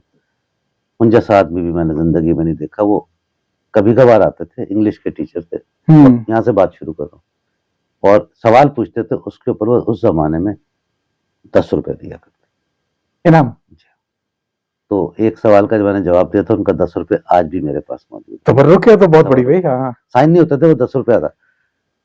वो यूं के शुरू कॉलेज के इब्तदाई दिनों में जब मैं कुछ अरसा जा नहीं सका, कुछ वजूहात थी, वाले सब बीमार थे, तो मैं कुछ देर में जाके मैंने ज्वाइन किया। तो जिस दिन गया तो एक वाकया हुआ और एक हमारी क्लास फेलो थी, उन्होंने मेरी शिकायत कर दी प्रिंसिपल को जाके। वाकया बता देता हूँ। बेहतर है बता दे, वरना जहन पता नहीं कहाँ कहाँ जाएगा। तीसरी मंजिल पे अस्करी हॉल होता था जिसमें हमारी क्लासेस होती थी। जी। तो मेरे साथ के जो इंटर के दोस्त थे वो ऑलरेडी वहाँ मौजूद थे, नीचे मिले। तो इस्लामिया कॉलेज का यूनिफॉर्म होता था, जी जी। फिरोजी कलर की पतलून पहनाई जाती थी। तो मैंने भी बनवा ली थी पतलून, लेकिन मैंने उसको ट्राई नहीं किया था, पहन के गया। जब हम कॉरिडोर से जा रहे थे इस्लामिया अस्करी हॉल की तरफ, तो राइट साइड में जो कमरे थे उनकी खिड़कियां नहीं थी, तो लड़कियां और लड़के बैठे हुए। एक लड़की ने बहुत बुरा रिमार्क दिया और मेरा हाथ घुमा, थप्पड़ पड़ा, वो खिड़की के पार जाके गिर। थोड़ी देर बाद मैं क्लास में बैठा था तो नीचे से कल भी हो गई। दो गार्ड आ गए। नाम पूछा, खालिद महमूद भी। मैंने कहा जी मैं हूँ। प्रिंसिपल साहब ने बुलाया, आपका कार्ड क्या है? मैंने कहा ये कार्ड है। पकड़ लिया कार्ड, दोनों साथ साथ लेके मुझे नीचे उतरे। जैन साहब का एक बड़ा सा कमरा होता था, टेबल पे 2 लैंप जल रहे होते थे, बाकी माहौल जैसा नहीं। हाँ। और मैंने देखा असातिज़ा, सीनियर असातिज़ा का वो सिंडिकेट बैठा हुआ है। तो मैं पहुंचा, इस सामने टेबल है, मैं यहाँ खड़ा हो गया, यहाँ सब लोग बैठे हुए हैं। तुम बदमाशी करता है? नहीं सर, मैं तो आज ही आया हूँ। तो लड़की को थप्पड़ मारा, देखा तो वो भी साइड पे खड़ी, तब मेरी नजर, वह जी सर मारा है। कहाँ है बाप तुम्हारा? अब मैं हिल गया। जी वो तो पाकिस्तान में नहीं होते। कि मैंने पहला और आखिरी झूठ बोला उस जमाने में, कि वाले तक बात ना जाए, डरा हुआ था। थप्पड़ मारा इसको। मैंने कहा जी क्यों मारा तुमने? मैंने कहा सर मेरे कैरियर का सवाल है। तो इस वक्त जो जो लड़के लड़कियां मौजूद थे सबको बुलाइए, असातिज़ा मौजूद है। मैं सिर्फ इसलिए उस बात को दोहराऊंगा कि मेरे कैरियर का सवाल है, वरना दोहराने वाली एक मर्द के लिए भी बात नहीं। जब सब आए तो मैंने जुमला फिर कहा, मैंने कहा इसने मुझे ये कहा था। जन साहब ने सब इधर देखा, लड़के लड़के सब ने ये सर झुका दी। She was expelled out from the. अच्छा। हाँ, पर later on she was admitted again, क्योंकि उसके वालिद उस वक्त के इलेक्ट्रिक के कुछ ऊंचे ओहदे पे थे। तो ये वाकया सबसे पहला। फिर उसके बाद से एक धाक पड़ गई कि ये हाथ छोड़ा आदमी है। मैं कमगो था। वैसे आपकी बात पे एक बात में याद है, आजकल बड़ा एक फैशन है, रवाज है, हैरेसमेंट कमेटी के बड़े बड़े कॉर्पोरेट एंटिटीज में और बैंकों में, मालिकी इदारों में एक बाकायदा हैरेसमेंट कमेटी आते हैं। तो मेरा ख्याल है कि हैरेसमेंट जो जितने लड़के करते होंगे उससे ज्यादा लड़कियां करती होंगी। टू वे है अब, बल्कि परसेंटेज दूसरी साइड पे ज्यादा चली गई। जी जी, वही मैं कहता वो एक अलग। लेकिन आपके साथ इतने थे कि उन्होंने कोई जज्बाती नहीं लेके थप्पड़ क्यों मारा, बल्कि उन्होंने आपको सुनने का मौका दिया और उन्होंने रियलाइज किया। एजुकेशन का पहला तजुर्बा था। अच्छा अच्छा अच्छा। मेरा ये मानना है, और जो मैंने सीखा है, जो मैं दिली तौर पे और ज़हनी और कल्बी तौर पे इसको बहुत यकीन रखता हूँ कि कोई एजुकेशन आपको औरत की इज्जत करना नहीं सिखाता तो अपने वक्त है। क्या बात, बहुत जिंदगी में कुछ मौके ऐसे भी आए कि जहाँ पे ईमान मुतज़ल्ज़ल हो सकता था, और मैंने कहा कि बीबी मुझे कोई एजुकेशन नहीं सिखाया, तो मैं चाह रहा हूँ मैं आपकी इज्जत करूँ। आप अपने आप को प्लेट में रख के ले आई हैं, लेकिन मैं आपकी इज्जत करना चाहता हूँ। तो वो ताल्लुक इज्जत का हमेशा रहना चाहिए। तो फिर जनाब उससे एक मशहूरी सी हो गई कॉलेज में, हाथ छोड़ आदमी है। तो मतलब आप तो कॉलेज के जमाने में थंडर स्क्वाड कर रहे थे, यूनिवर्सिटी आके पता नहीं क्या गुल खिलाए होंगे अपने। गुल तो नहीं खिलाया, गुल लाला बहुत खिलाया है। अच्छा। जिसको सब देख सके, गुल तो चुप के। तो वहां से फिर कुछ सियासी जमातों ने कोशिश की, लेकिन नजरियाती तौर पे मैं जमात का हामी था। अमली तौर पे मैं किसी के साथ शामिल नहीं हुआ, बल्कि लिटरेरी सरगर्मियों में। ये था को आप बड़ी उदासी के साथ कह रहे हैं कि नजरियाती तौर पे जमात का। अब भी हूँ। जी जी हाँ। हमारे बिला शक व शुबा हमारे मंशूर से अब भी मुंसलिक हैं, और हमारे वोट भी उधर ही जाते हैं, इसमें कोई दूसरी बात नहीं। बात है कि जमाती होना लोगों की जीन्स में होता है, उसके बाद जितना मर्जी जान छुड़ाने वोट डाल के मैं अमली तौर पे वहां इसलिए नहीं गया कि मेरी अपनी कुछ लिमिटेशन थी, और शायद मेरे जो लोग थे वो मुझे इतना मुतासर नहीं कर सके। मैं बहुत मुख्तसर। तो आप बात कर रहे थे, तो फिर मैं मैगजीन में, माइक्रोजोन मैगजीन होता था, तो उससे मुंसलिक हुआ, सब एडिटर फिर एडिटर हुआ। 5-6 दोस्त उसमें शामिल थे जो उस मैगजीन के लिए बाकायदा बुक्स के अरेंजमेंट, फंड्स की अरेंजमेंट करते थे, एनुअल उसका इजरा। तो एकेडमिक की तरफ फिर ज्यादा चला गया। बीच में कुछ झगड़े वगड़े भी हुए, जिसमें फिर हमने अपने कुछ जौहर दिखा दिए, लेकिन उनका सारा मामला इखलाकी था, सियासी या कोई और नहीं था, ग्रोही नहीं था, इखलाकी था। किसी ने किसी क्लास फेलो को बदतमीजी कर दी तो फिर उसको कूटने में भी देर नहीं लगा। तो उसके बाद फिर कराची यूनिवर्सिटी आना जाना बीच में रहता। मतलब कोई बदतमीजी कर देता है तो आपको कूटने में देर नहीं लगती है। मैं कुर्सी थोड़ी सी पीछे कर लूं। नहीं आप अब भी ये हाल है। मैं खुद किसी से बदतमीजी नहीं करता, जी। और हत्तुल इम्कान कोशिश करता हूँ कि अपने सब्र को मैं आवाज बकरिया इंटरव्यू में मुहतात रहूंगा। अल्लाह अकबर। नहीं, नहीं ऐसी बात नहीं है। जी। तो फिर कराची यूनिवर्सिटी से ताल्लुक तब भी था, आना जाना था, फिर बाकायदा वहाँ आए और कराची यूनिवर्सिटी आके भी मैं सियासी सरगर्मियों में नहीं पड़ा। कुछ इखलाकी सरगर्मियों में और कुछ पस पर्दा काम जो मैं समझ सकता था करने वो करे। जिसमें एक बड़ा काम ये था कि मेरी राइटिंग स्पीड बहुत तेज थी, वो नोट्स में लिख लिया करता था। तो फिर मुझे एक जिम्मेदारी इखलाकी तौर पे दी गई, इखलाकी ही कहूँगा, सियासी नहीं कहूँगा। तो मेरे कमरे में साइक्लोस्टाइल मशीन रख दी गई। जी, जी, तो मैं जी। उस ज़माने मैंने फिर वो साइक्लोस्टाइलिंग सीखी सही। और वो पहले मैं बंस रोड जाया करता था, फिर वो जब आ गई मशीन ज़ाहिर है ना, व्हाट्सएप था, फेसबुक था, ये साइड करके बस वही चीज़ें कम्युनिकेट होती थी। स्टेंसिल काटना, फिर उसको काट के फिर बंस रोड ले जाके छपवाना, जी। फिर डिस्ट्रीब्यूट करना। तो ये सब बल्कि कराची यूनिवर्सिटी की साइक्लोस्टाइलिंग मशीन भी याद है कि सलीम मुगल साहब ने बताया था मुझे कि जब उनके वो इलेक्शन हारने की वजह ये भी थी कि उस दिन सुबह को साइक्लोस्टाइल किया हुआ एक बढ़ गया था कि इनका कुनरी में इन्होंने कत्ल किया था कि डॉक्टर का। तो मुस्तफा काजमी साहब ने बताया कि हाँ, वो हाँ, ये इत्तला हमें मिली थी और हमें करना था, ये उनके अल्फाज थे ये, और साइक्लोस्टाइल करवा के सुबह ही सुबह हमने बढ़वा दिया था पूरा। तो मेरा ये साइक्लोस्टाइल था, की बड़ी शोर थी कराची यूनिवर्सिटी आज की। भी वो कमरा होगा अल्लामा इकबाल हॉस्टल 1 रूम 1। जी, जी। मेरा कमरा एज़ सच वो नहीं था, लेकिन मुझे वहाँ एडजस्ट किया गया था, तो मैं वहाँ मुस्तकिल तो नहीं रहता था, लेकिन वहीं साइक्लोस्टाइल मशीन रख दी गई थी। मैं स्टेंसिल काटता था, फिर बंसवर्ड छपवा के छापता था और उनको तक़सीम करता था डिपार्टमेंट में। और उस वक़्त मरहूम शकीलुर रहमान क्लास फेलो थे मेरे, जी, जी, जी। तो अपने डिपार्टमेंट में उनका इलेक्शन कमिश्नर मैं था और मैं ये कह सकता हूँ कि बगैर किसी अनड्यू कन्विंसिंग के, सिर्फ़ हमारे अपने एक रिसोर्सेज़ और बंदे के कैरेक्टर को देखते हुए, शकीलुर रहमान की बात कर रहा हूँ। काफ़ी। हमारे डिपार्टमेंट के 100% वोट, जिसमें गैर मुस्लिम लड़कियां लड़के भी थे, जिन्होंने वोट शकीलुर रहमान को दिया, जीत गए थे। फिर उस वक्त एक झगड़ा हो गया था पीएसओ और इनका, तो इन्वेस्टिगेशन वगैरह हो गई, सब कुछ हो गया। बाय दिस टाइम मैं फिर वहां से निकल चुका था। बीच की कहानी जो है वो नागुफ्ता सी है। खैर, लेकिन थोड़ा तो बताएं ना, जमाने में कोई सुना है कि बड़ा थंडर स्क्वाड होता था, काफी लोगों ने उसका जिक्र किया है, आपने उधर से गुजरा कभी? देखिए सच बोलेंगे। था तो था। और क्या वो ऐसा ही सख्त था कि जहाँ लड़के लड़की को पास देकर पिटाई कर दी? वो तो 100% था। शाम में रैकी करते थे हाँ। यूनिवर्सिटी के, वो जगह अब जो आबाद हो गई, उस वक्त झाड़ियां थी और बाकायदा ठीक उन ठाक। झाड़ियों का जिक्र कैसर खान ने भी मुझसे किया कि था, उनका भी ये कहना था कि हाँ था, लेकिन उसमें यूनिवर्सिटी से ज्यादा जैसे आपको वो पता है मैंने वो झाड़ियां दोबारा कब देखी? अब शकीलुर कब। रहमान के जिस दिन जनाजा हुई, हाँ, तो मैं इस्लामाबाद से, उस वक्त इस्लामाबाद में हाँ, कुछ अरसे के लिए गया था, तो उसमें आया था। हाँ। स्पेशली एक दिन पहले आया था शकील के लिए और अगले सुबह तला इंतकाल। मेरे इंतकाल हो गया। तो वहां से निकल के जब हम अदबी दुनिया के भी कुछ लोग थे, तो जहाँ जाके बैठे, मैंने कहा ये तो छोटी सा एक चप्पड़ होता था, कुंज। अब वो बिल्डिंग बन चुकी है और उन्हीं के पीछे झाड़ियों में सारा मामला था। ये गर्ल्स हॉस्टल के पिछली वाली साइड पे और सिर्फ कैसर खान का भी कहना यही है कि ज्यादातर चूंकि वो पॉइंट की बस पे लड़कियां बैठ मैं के अगर उस जमाने के नाम लूंगा ना, तो शायद कसर भाई रिकॉल कर लेंगे। मुस्तनीर रहमान होता था, जिस जिन कहते थे, जी। खालिद हशमत था, ज़ियाफत हुआ करता था। अच्छा। ये सब वो लोग थे जो फ्रंट पे नहीं आते थे, लेकिन बैकग्राउंड में बड़ा स्ट्रांग काम करते थे। उस वो वक्त थंडर भी स्क्वाड का जमीयत को वोट बैंक को नुकसान पहुंचा था आगे चल के? वोट बैंक के नुकसान का मामला सिर्फ इससे मुंसलिक नहीं है। अच्छा। ये एक पार्ट था जो बाद में अलग हो गया था, और इस पार्ट का मैंने एक पॉजिटिव पहलू ये भी देखा था कि जब एक ज़माने में एनएडी की तरफ से कराची यूनिवर्सिटी की तरफ अटैक आते थे, तो ये स्क्वाड ही वहाँ से बचाता था।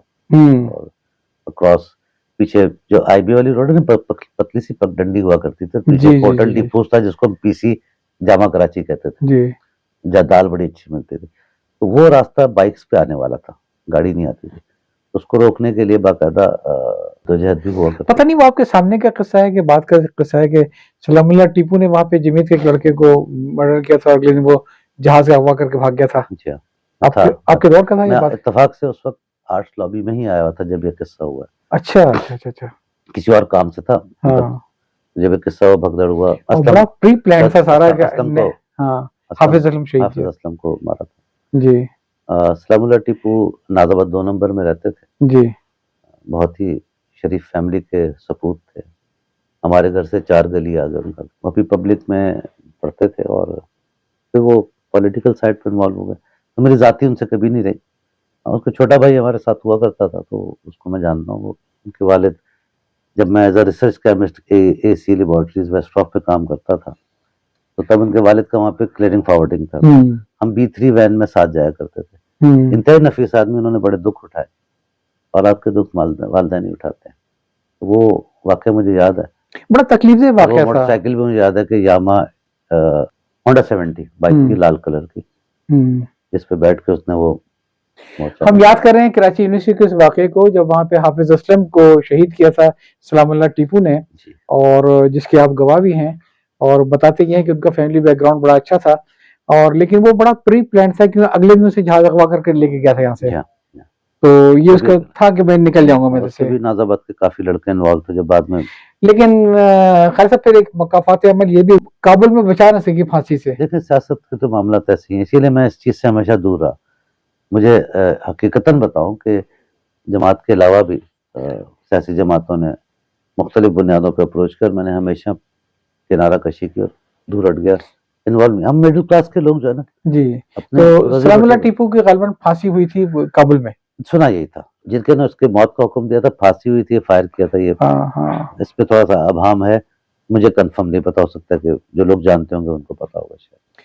तो मान लिए मैं सिर्फ ये आपको याद दिलाने का या आपसे सुनने का मकसद ये था कि अक्सर लोग ये समझते हैं कि जितनी भी वहां पे हुई है फायरिंग, ये वो लेना, वो सब एक तरफा थी, जमीयत के लोगों ने की थी। ऐसा नहीं है, जमीयत वालों में भी काफी अटैक हुए थे, लोग शहीद भी हुए थे। दो तरफा थी। चलें साहब, अब आप दोबारा फिर यूनिवर्सिटी पे आते हैं। आपके यूनिवर्सिटी के सजा आपको याद है जो को बड़ा इम्प्रेशन छोड़ा? यूनिवर्सिटी के असातिज़ा के हवाले से वाहिदी साहब हमारे डिपार्टमेंट के हेड होते थे, मरहूम अभी इंतकाल हुआ उनका, उनसे नहीं बनी कभी भी। अच्छा। और उसकी बुनियादी वजह कोई और नहीं थी सिवाय इसके कि मैं 3-13 में रहता नहीं था। हाँ।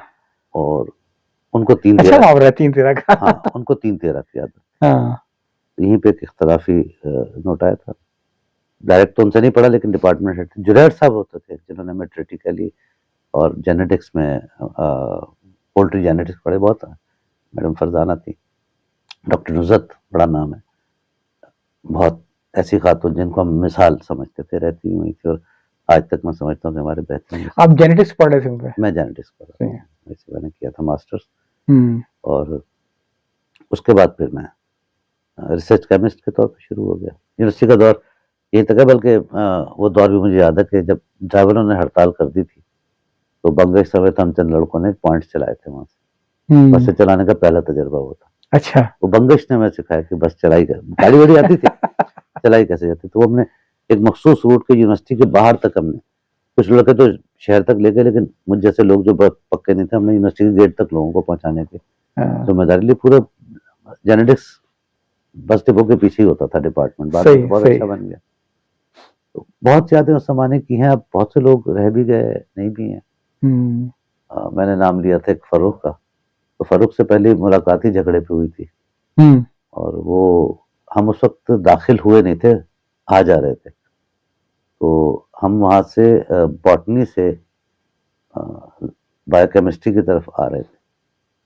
तो बायोकेमिस्ट्री के डिपार्टमेंट के पीछे 2 सीढ़ियाँ थी, दरवाजा था जो बंद कर दिया गया था। तो एक लड़का और लड़की बैठे थे। सलीम बहुत चुलबुला था मरहूम, उसने कोई फिक्रा कसा तो वो लड़का उठ के आ गया, छोटे कद का। सलीम 6 फीट का आदमी, वो लड़का मुझसे भी छोटे कद का, 5 फीट 4 इंच 5 इंच का होगा, मैं नहीं जानता था कौन है। तो आ गया लड़ने, तो झगड़ा शुरू हो गया। मतलब अभी जुबानी हो रहा है, इतने में और भी लोग जमा हो गए, कुछ हमें पहचानते थे जमात के कुछ को, तो बदले ये फरूक हैं। तो फरूक की खुदरी बात किताब के अंदर काट के ना पिस्टल रखी थी। तो उसके बाद खैर फरूक से उस जमाने में कुछ तो मुलाकात, फिर कराबत नहीं रही, मतलब एक हमेशा से डिस्टेंस था। वैसे कभी कोई यूनिवर्सिटी के दोस्त जब उस वक्त तो बड़ी एक आपस में फड्डे चलते हो और बाद में अच्छे दोस्त बन गए हो? देखिए, फड्डे वाले जितने दोस्त थे वो बुनियादी तौर पे सियासी वाबस्तगी, हाँ, एंटी जमीयत और जमीयत, जिसमें दोस्त बना फड्डे के बाद, फड्डा इखलाकी फड्डा जो है, मतलब एक वैसा होता है जुबानी बहस। तो शकील से शुरू में थोड़ी सी मैंने, फिर बेहतरीन दोस्ती ऐसी हो कि शकील जब यहीं पे फेल्बी एरिया में रहते थे, स्पोर्ट्स कॉम्प्लेक्स के पीछे ही, तो वहाँ बैठ के हम साथ पढ़ते भी थे। अच्छा, मुझे एक एडवांटेज थी कि मेरा चूंकि ननिहाल दयाल यूके में था, तो कोई किताब चाहिए होती तो मंगवा लेते थे जाने, तो जनरल सही। हिस्ट्री कॉम्बिनेशन की किताब मैंने अपने मामू से मंगवाई थी, हम्म। जो बहुत ही कीमती किताब थी उस जमाने के लिहाज से, हजारों में थी। तो वो मोहम्मद शकील स्टडी करते थे, बाद में मैंने डिपार्टमेंट को डोनेट भी कर दी थी किताब। तो एक आधी ऐसा, अदरवाइज तो मेरे साथ के लोग साथ, चूंकि बीएससी के साथ लोग गए थे, तो ग्रुप चल रहा था, एक दो लोग जो ऐड हुए तलबा तालबात, तो वो उनसे दोस्तियां आज भी हैं। वो ग्रुप हमारा जो बेसिक था ना, वो आज जी। भी इंटैक्ट है, चाहे दुनिया जी। में कहीं भी हो। अच्छा खालिद साहब, आपके तो माशाल्लाह वालिद भी बाहर रहे 58 वगैरह में, जी। और खुद आपने बड़ी जर्मन लैंग्वेज वगैरह सीखी, तो उस जमाने में नौजवानी में शौक नहीं था कि मुल्क छोड़ो निकलो बाहर, वहीं चल के कहीं नहीं, मुल्क छोड़ो निकलो का मुझे कभी कॉन्सेप्ट नहीं रहा। अच्छा। सिर्फ सिवाय तालीम के हवाले से जो मैंने सोचा था, मेरे वालिद वहाँ रहे, और लेकिन फिर वो आ गए वापस। क्यों आ गए? उनका जो उस मुल्क में सब चीजें अच्छी है, मैं अपनी औलाद के लिए उस मुल्क को अच्छा नहीं समझता, बेहयाई बहुत है। अच्छा, हम सब में भी किसी में भी विल कभी पैदा नहीं हुई कि हम जाके वहाँ सेटल हो। बड़े भाई चूंकि मैरिन इंजीनियर थे, तो उनकी शादी भी वहीं हुई थी, तो फिर वो वालिद साहब के इसरार पे वो वहाँ पे चले गए, नेशनल भी हैं, लेकिन उसके बाद फिर वो वापस पाकिस्तान आ भी गए, उनकी ज़िंदगी में आ गए कि बस अब मैंने आपके साथ ही रहना, सामने करीबी घर ले लिया उन्होंने, और आखिर वक्त तक जो उन्होंने उनकी खिदमत की, वो अल्लाह ताला उनको अजर अता फरमाए। माशाल्लाह। तो वालिदैन ने हमें कभी पुश नहीं किया ना, वालिदैन ने ये कहा कि अपना काम छोड़ के हमारी तरफ आ जाओ। सबसे बड़ी बात, मेरे वालिद वालिदा कहते थे तुम्हारे काम जहाँ आसान है वहाँ जाओ, हमारी दुआएं तुम्हारे साथ। अपने साथी ऐसे लोगों को भी वालिदैन को कोसते देखा कि हम तो अमेरिका में थे, बुला लिया, हमारी जिंदगी तबाह कर दी। मेरे वालिदैन ने कभी ऐसा नहीं। आला तालीम के लिए आपने जिंदगी में क्या ख्वाब देखे थे, अपने किस फील्ड में जाना चाह रहे थे, क्योंकि आप शायद 2 नंबरों से रह गए थे ना मेडिकल में जाने हाँ, से। वो था, लेकिन वो एक ख्वाब यूं था, उस ख्वाब के पीछे मेरी तहरीक से ज्यादा मेरे बड़े भाई की भी तहरीक थी, वालिद साहब के साथ। तो मैट्रिक से पहले तय हुआ कि जी तुमने डॉक्टर बनना है। डॉक्टर इंजीनियर 2 ही शोबे होते थे, बाकी शोबे तो रिसर्च वाले नोन नहीं थे इतने। आज तो बहुत शोबे हैं, इस वक्त तो आईटी सबसे हॉट है। हाँ। तो ख्वाब था, लेकिन वो ख्वाब वालिदा के एक जुमले के बाद से हवा हो गया। मैं समझता हूँ कि अल्लाह की तरफ से बड़ी रहमत हुई कि मैं उस शोबे में नहीं गया, शायद मैं इतना कामयाब नहीं होता जितना कि इस शोबे में जो मेरे दिलचस्पी का है, क्योंकि फार्मास्यूटिकल का जो वालिदा का वही वाला जुमला, मग टूटने के ऊपर टूटने वाला, वो मतलब वो कन्वर्टिंग पॉइंट, एक जुमले के ऊपर लाइफ पूरी चेंज होगी। जी। तो वो बहुत बड़ी बात है। एक और जुमला जिसने मुझे जिंदगी में बहुत बहुत बड़ी मतलब सीख थी, प्रोफेसर डॉक्टर रहमान मामसा इस वक्त ऑरलैंडो के प्रोफेसर ऑफ न्यूरो सर्जरी हैं और डीन ऑफ द फैकल्टीज हैं। तो इसार भाई के दोस्त हुआ करते थे, इसार अहमद सफ़ी, अहमद के सबसे बड़े भाई। तो एक दिन वहीं खड़े थे, हम उस वक्त मैट्रिक में थे, तो वो आए कॉर्नर पे, 6x6 के कॉर्नर, गली के साथ वहाँ खड़े हुए थे, तो सलाम अलैकुम, कोई बात चली तो उनके 2 जुमले, कहले जिंदगी में ऑब्जेक्टिव जो है छोटे छोटे रखो, अचीवेबल रखो, मंजिल पे पहुंच जाओगे। क्या बात है, बहुत उम्दा। उनकी मिसाल दी उन्होंने कि घर से तुम्हें अगर हैदराबाद जाना है और पैदल जाना है, तो मत सोचो हैदराबाद जाना है, पहले मैं यहाँ से सराबोट पहुंचूंगा, मैं 1 कप चाय पीऊंगा, फिर वहां से अगला स्टॉप जो भी आएगा वहां रुकूंगा, 10 किलोमीटर भी पानी पीऊंगा, थोड़ी देर में पहुंचोगे, पहुंच जाओगे। और दूसरा, जिस शोबे में जाओ उस शोबे में जाओ जहाँ पे तुम टॉप पे जा सकते। हाँ, ये तो बात सही है, बिल्कुल। जो रहमान भाई की सीख, अभी कुछ साल पहले वो आए भी थे मेरी बेटी को देखने, पाकिस्तान आए हुए थे, तो देखने भी आए मेरी बेटी को, न्यूरोलॉजिकल डिसऑर्डर था। अब भी राब्ते में अगर मैं किसी को रेफर करूँ तो इंतहाई नफीसा बात उनकी बहुत जबरदस्त। और कहते भी हैं कि अगर कोई बकरा भी खाना हो पूरा तो बुरकी बुरकी खाता है, इकट्ठा तो नहीं खाता। हमारे नबी की है ना कि खाने में गुंजाइश रख के खाओ, और पानी 3 मरहलों में पीने की इजाजत क्यों दी गई है, क्या हुक्म क्यों दिया गया? मेडिकल साइंस आज बता रही है, आपको कब बता दिया जाए। तो कैरियर का क्या ख्वाब देखा था? वालिद तो आपने बताया था अम्मी के कपड़े का कारोबार था उनका, और जिस तरफ आपकी कोई रगबत नहीं थी। मेरा था रिसर्च साइड पे बहुत ज्यादा इंटरेस्ट। अच्छा। अच्छी बात बताऊं, मैं रिसर्च केमिस्ट्री एसी लेबोरेटरी में लगा, लेकिन 1 साल ही काम कर सका। इस दौरान मेरे जो दोस्त फार्मा में आ गए थे, उनमें से बहुत बड़ा कंट्रीब्यूशन बशारत सलीम का नाम मैं लूंगा, माशाल्लाह बहुत बड़ा कारोबारी है इस वक्त। उसने कहा तू बकबक भी बहुत करता है। जब मैं रिवर्ट हुआ, इंट्रोवर्ट से एक्सट्रोवर्ट हुआ एक टाइम पीरियड के। अच्छा। तो फिर बहुत बकबक शुरू हो गई, कहने इस काम में आ जा, वहां तो सुबह से रात लगा रहता है, 600 रुपए तुझे मिलने, ये हजारों से काम शुरू होगा। मार्केटिंग वाला। मैं कहता था नहीं यार, ये फार्मास्यूटिकल सेल जो है ना, दर दर करने वाली जॉब है मुझे। उसके इंसिस्टेंस पे फिर मैं पहली मेरी जो जॉब थी 1 साल की, टकेडा कंपनी थी जापान की। अच्छा। उसके मार्केटिंग मैनेजर मरूर असरार साहब होते थे, अल्लाह ताला उनको गरीक रहमत करे, बुनियाद उन्होंने दी। तो बशारत ही मुझे उनके पास लेके गया। फिर उसके बाद 1 साल बाद फिर मैं शेयरिंग एशिया में आ गया, 7 साल वहां गुजारे, फिर 3 साल मैंने अपजॉन में गुजारे, फिर 14 नेशनल साल नहीं फिर नेशनल मार्केटिंग में आ गया और अखाई फार्मा को जीरो से लेके चला। उसमें हमारे जो साथी थे, इम्तियाज साहब सीनियर भी थे, वो उनका बड़ा कंट्रीब्यूशन है मुझे उस तरफ लाने में। तो बड़ी मेहनत करके अब उस कंपनी को उन्होंने चलाया, मैं साथ साथ था 10 साल। तो 0 से 30 करोड़ की कंपनी बनाई थी, 300 मिलियन की। फिर उसके बाद मुझे फिर बॉश फार्मा ने अपनी तरफ बुला लिया और 18 साल मैंने वहाँ लगाए। उसका सोचा कि अब मामला तब्दील कर देना चाहिए, तो कोविड के दौरान उसको मैंने छोड़ा और कुछ अपना काम शुरू करने की कोशिश की। कोविड की बड़ी सख्तियाँ थी, तो फिर एक प्रोजेक्ट इस्लामाबाद का मिला, तो मैं कुछ अरसे के लिए चला गया, लेकिन मेरा दिल नहीं लगा वहाँ। 2 वजूहत से, एक तो ये कि अखलाकी तौर पर मामला वहाँ सही नहीं थे, कारोबार भी मामला में दयानत नहीं थी, और वो मुझसे हो नहीं सकता। तो फिर मैं वापस कराची आ गया, फिर अल्लाह ताला ने एक सिलसिला बनाया, तो अपना काम कर रहा हूँ। खालिद साहब, एक आपकी फील्ड की वजह से एक मैं सवाल पूछूंगा कि अक्सर लोग ये मैं समझता हूँ कि इल्जाम लगाते हैं कि जनाब डॉक्टरों का आधा काम तो डायग्नोसिस वगैरह के लैब वाले करते हैं, जहाँ उनका अपना एक जो डॉक्टर साहब का अपना ज्यादा इंटरेस्ट होता है कि मैक्सिमम टेस्ट करवा लो, मैक्सिमम स्क्रीनिंग करवा लो, वजह जो भी हो। तो डायग्नोसिस तो सारी लैब वालों ने कर दी और प्रेस्क्रिप्शन से सारे दवाइयां वाले लिख के देते हैं। ठीक है, तो डॉक्टर का तो कोई काम है नहीं, वहां से उसने डायग्नोसिस मंगवा लिया, यहाँ से प्रेस्क्रिप्शन। एक थोड़ा सा इल्जाम ये लगता है, आप चाहें तो उसके जवाब ना भी दें, कि जो मेडिकल कंपनीज हैं वो जो दवाइयां बनाती हैं उसमें, और जो डॉक्टर जो तजवीज़ करते हैं उसको, उसमें ज़्यादा मामला इकोनॉमिक होता है लाइफ सेविंग से ज़्यादा। मैं इसका ज़रूर जवाब देना चाहूँगा। जी, यकीनन जाऊँगा। पहले एक कथा सुनाता हूँ जो मैंने डॉक्टरों के खिदमत के लिए लिखा था कि दर्दस अंदेशाए बीमार है, दर्दस अंदेशाए बीमार है, दर्द का धर्मा मगर दरकार है। जी जी जी। जो ये समझे हो तो ये भी जान लो, जो ये समझे हो तो ये भी जान लो, बिन मसीहा जिंदगी आजार है, बिन मसीहा जिंदगी बिन मसीहा जिंदगी आजार है। देखिए 42 साल हो गए मुझे इस इंडस्ट्री में, हर ऊंच नीच से वाकिफ हूँ, हर अच्छाई से और हर खराबी से भी वाकिफ हूँ। बहुत ईमानदारी से आपको बताऊंगा, हर कारोबार में कुछ छूट वो होती हैं जो कि कारोबार को दी जाती हैं बढ़ाने के लिए। जब हम मार्केटिंग की बात करते हैं तो हमारा ड्रग एक्ट के तहत जो लॉ है उसके तहत कंपनियां मार्केटिंग के लिए 4% का बजट खर्च कर सकती हैं, और इथिकली मेडिकल प्रोफेशनल्स को मेडिकल कॉन्फ्रेंसेस में इनवाइट कर सकती हैं, भेज सकती हैं, उनके क़याम तमाम का खर्चा कर सकती हैं और उनको वहाँ फैसिलिटेट कर सकती हैं। ये अलाउ करता है कोड ऑफ एथिक्स। दूसरा कोड ऑफ एथिक्स, कंपनियां सर्टेन डिस्काउंट डॉक्टर्स को जो परचेज करते हैं दे सकती हैं, परचेजर्स को। सिंध में, पंजाब में एक बड़ी तादाद है परचेजर्स की, कराची में कम है इस तरह, जो अपनी जिनकी अपनी फार्मेसीज अपने क्लिनिक या हॉस्पिटल के साथ हैं।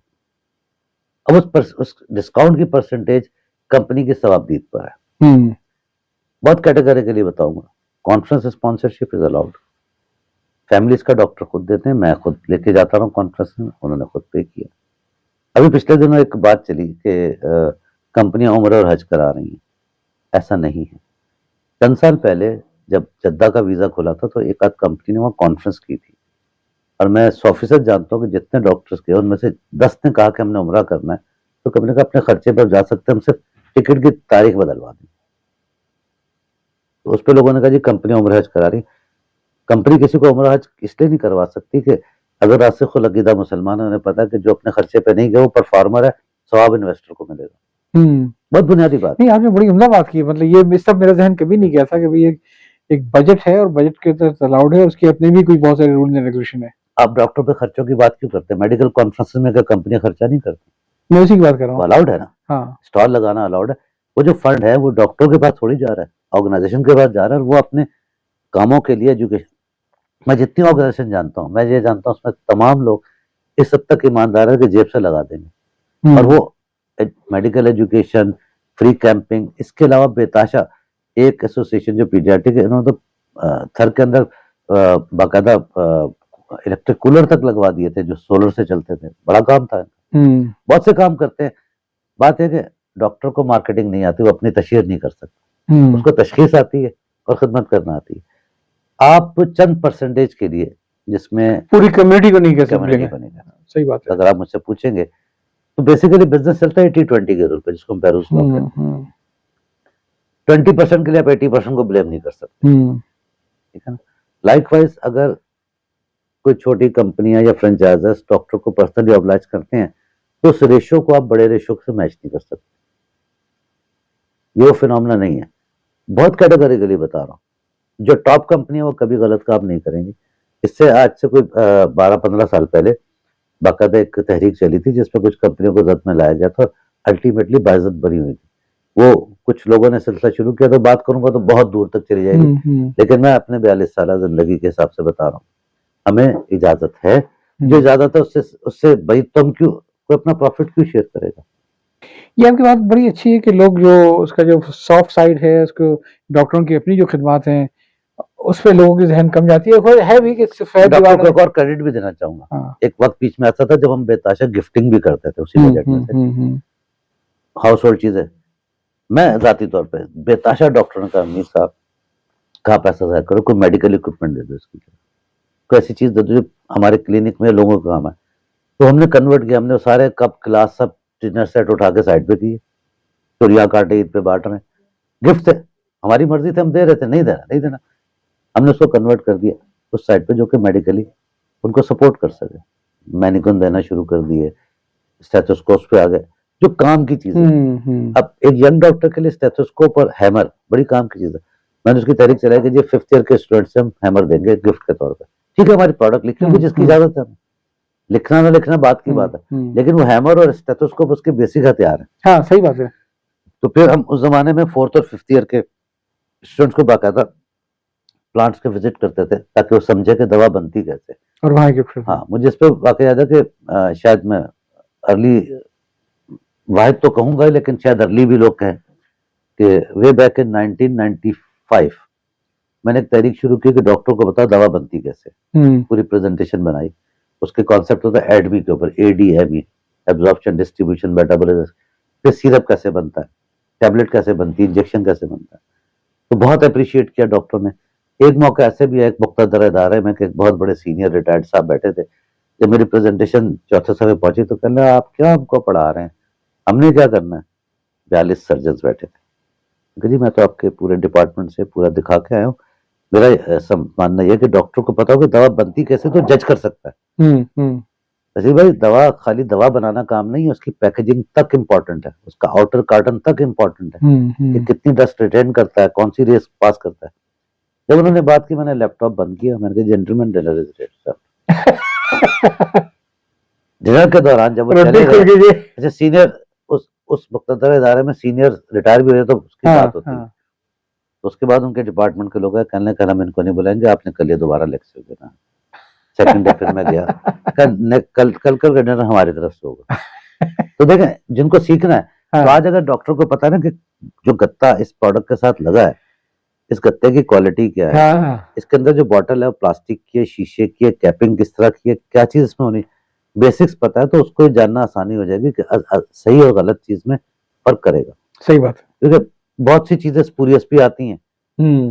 आई होप कि हमारा सिस्टम काम कर तो रहा है इसके ऊपर, लेकिन टाइम लगेगा इसको ठीक होने में। इंटरव्यू तो खैर चलता चला आ रहा है जी हाँ, और मुझे लग रहा है कि एक इंटरव्यू में वो ही था जो तकरीबन 12 घंटे में गया था, 14 में आया था, तो उतना तो खैर एपेटाइट नहीं होगा आपका भी, बड़ी इनायत के आपने वक्त दिया। आपने माशाल्लाह कोई 40-42 साल के कैरियर गुजारा है। जी हाँ। और ये बताइए कि जो नए लोग आते हैं, बाज़ औक़ात लगता है कि मजबूरी में आ गए प्रोफेशन के अंदर, सोचा कुछ और था लेकिन आ गए, और उनको आप कुछ समझाना चाहेंगे भाई असल में कैरियर में आए तो किन चीजों का ख्याल करना चाहिए?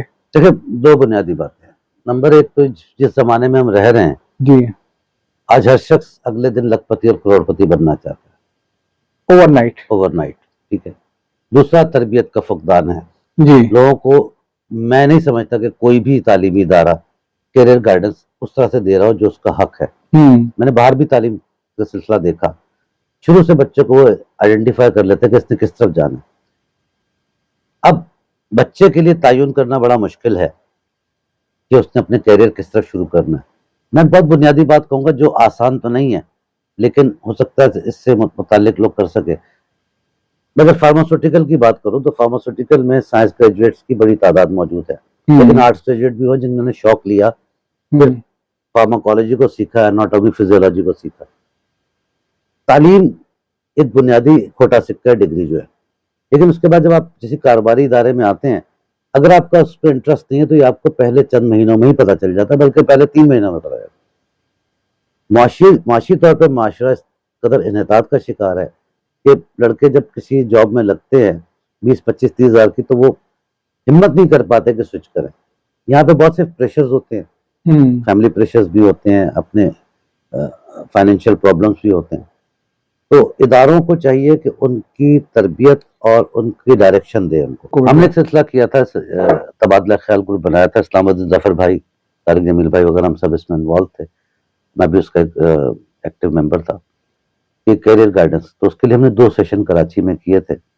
बच्चों को हमने मैट्रिक ओ लेवल तक के बच्चे बुलाए थे और 11 स्पेशलिटीज के एक्सपर्ट बुलाए थे, जिनकी 15-15 मिनट की टॉक्स थी, उसके बाद क्वेश्चन आंसर।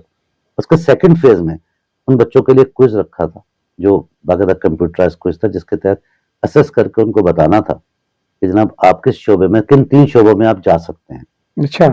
अनफॉर्चुनेटली इस दौरान कोविड आ गया और वो मामला वहां पे रुक गया, लेकिन हम इंशाल्लाह इसको दोबारा शुरू करना चाहेंगे।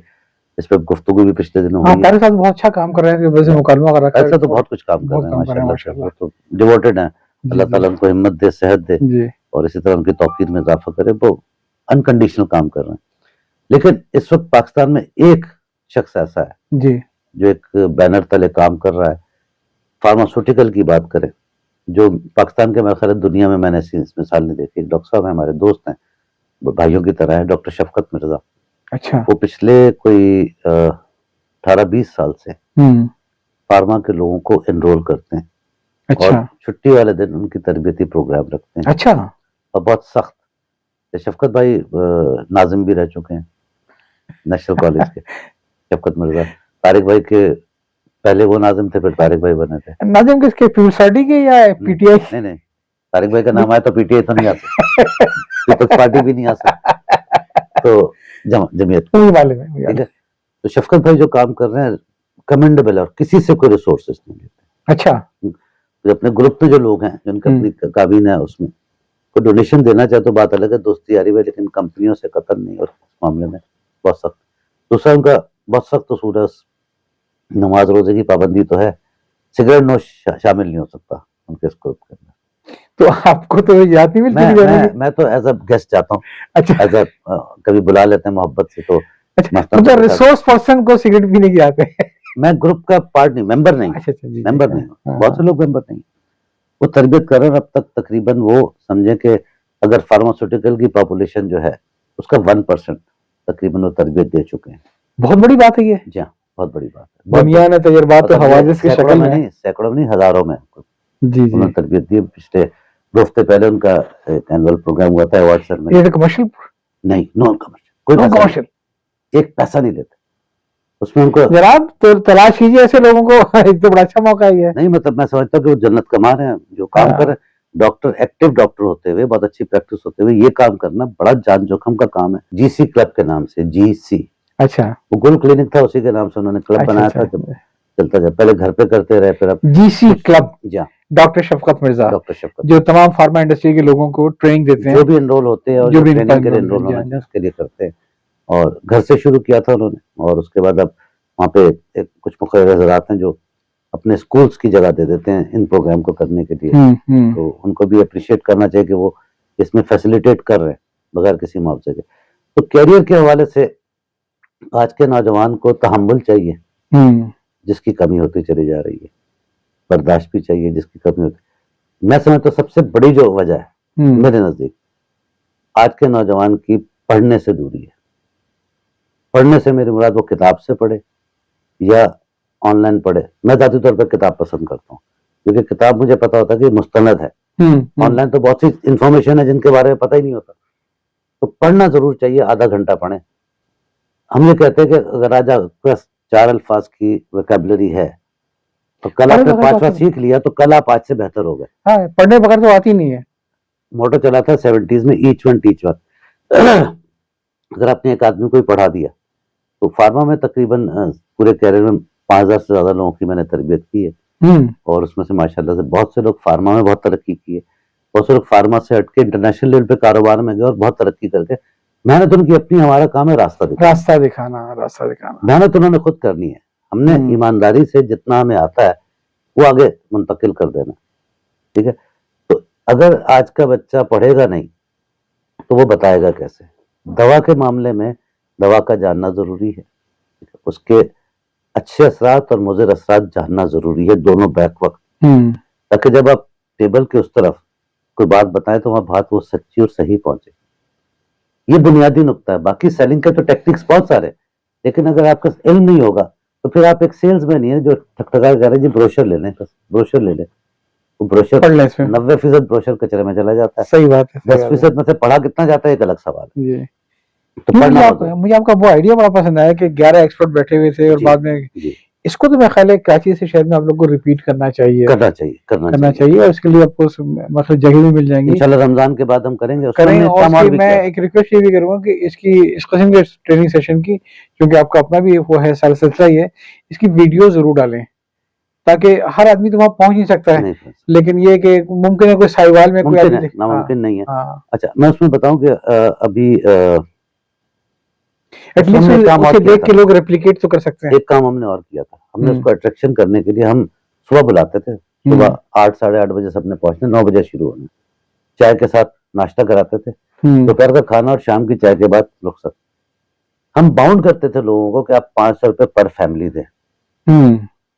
हमें खर्चा इससे कहीं गुना ज्यादा आता था, सिर्फ इसलिए कि 500 रुपए लोग आएंगे। कोई कदर नहीं है। हमें उसकी जरूरत तब भी नहीं थी, अब भी है, लेकिन अब भी हम उसके मुनासिब फीस। मैं चाहूंगा कि आप इसको रेप्लिकेट करें बड़ी इसके बाद हमारा इंशाल्लाह प्रोग्राम, क्योंकि मैं इसको ये रोकते हुए अगले सेशन में आ जाएंगे पूरा, क्योंकि एक अक्सर ये है कि ना तो लोगों को नौकरी हासिल करने के सलीके आते हैं और ना नौकरी पे जाने के बाद फिर अपने करियर को बढ़ाने के सलीके आते हैं।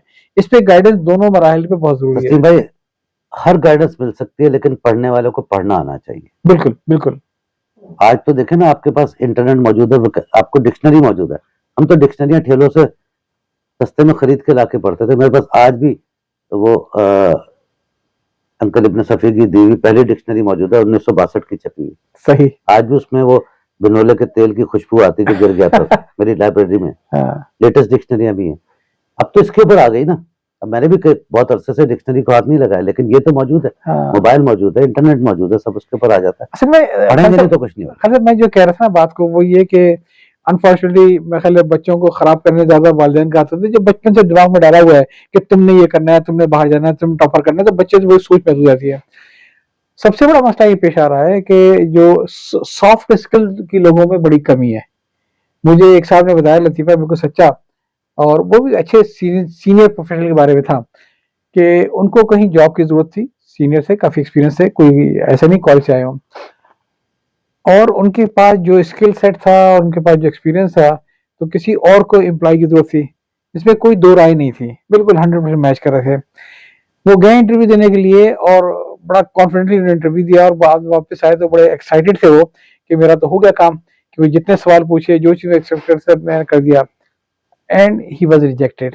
तो जिन्होंने किस्सा सुनाया, कहेंगे फिर मैंने उनसे कांटेक्ट किया जिनको मैंने रेफर किया था कि भाई उसका तो पूरा सीवी, उसका एक्सपीरियंस कहाँ पे था।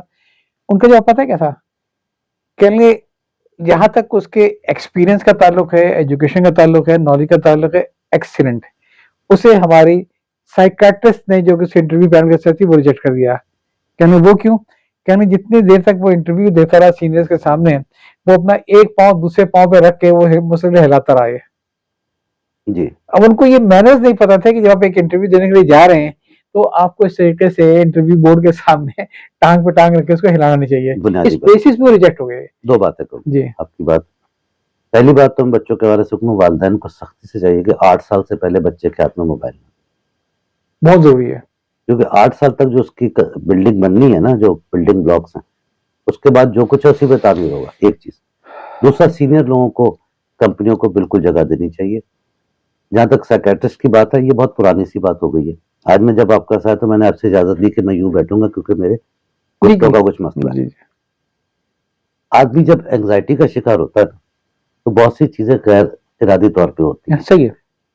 जब आप जॉब पे नहीं हो, एक सीनियर आदमी भी हो, एंग्जाइटी का शिकार हो, घर में अगले दिन के राशन का पता ना हो, तो छोटी छोटी गलती, यहाँ साइकोलॉजिस्ट को, साइकेट्रिस्ट नहीं होगा, साइकोलॉजिस्ट होगा वो।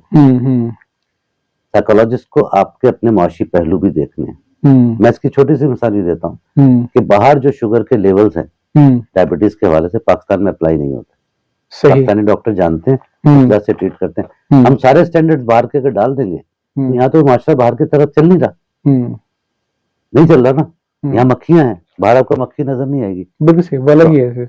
आप पैमाने को देखे, हमने इस हवाले से एक काम भी सोचा था जो नहीं कर पाए, एक साइकोलॉजिस्ट को भी बिठाएंगे, टू दी एक्सटेंड ये करेंगे कि बच्चे से कहेंगे तो अपना प्रोफेशनल विजिटिंग कार्ड बनाओ।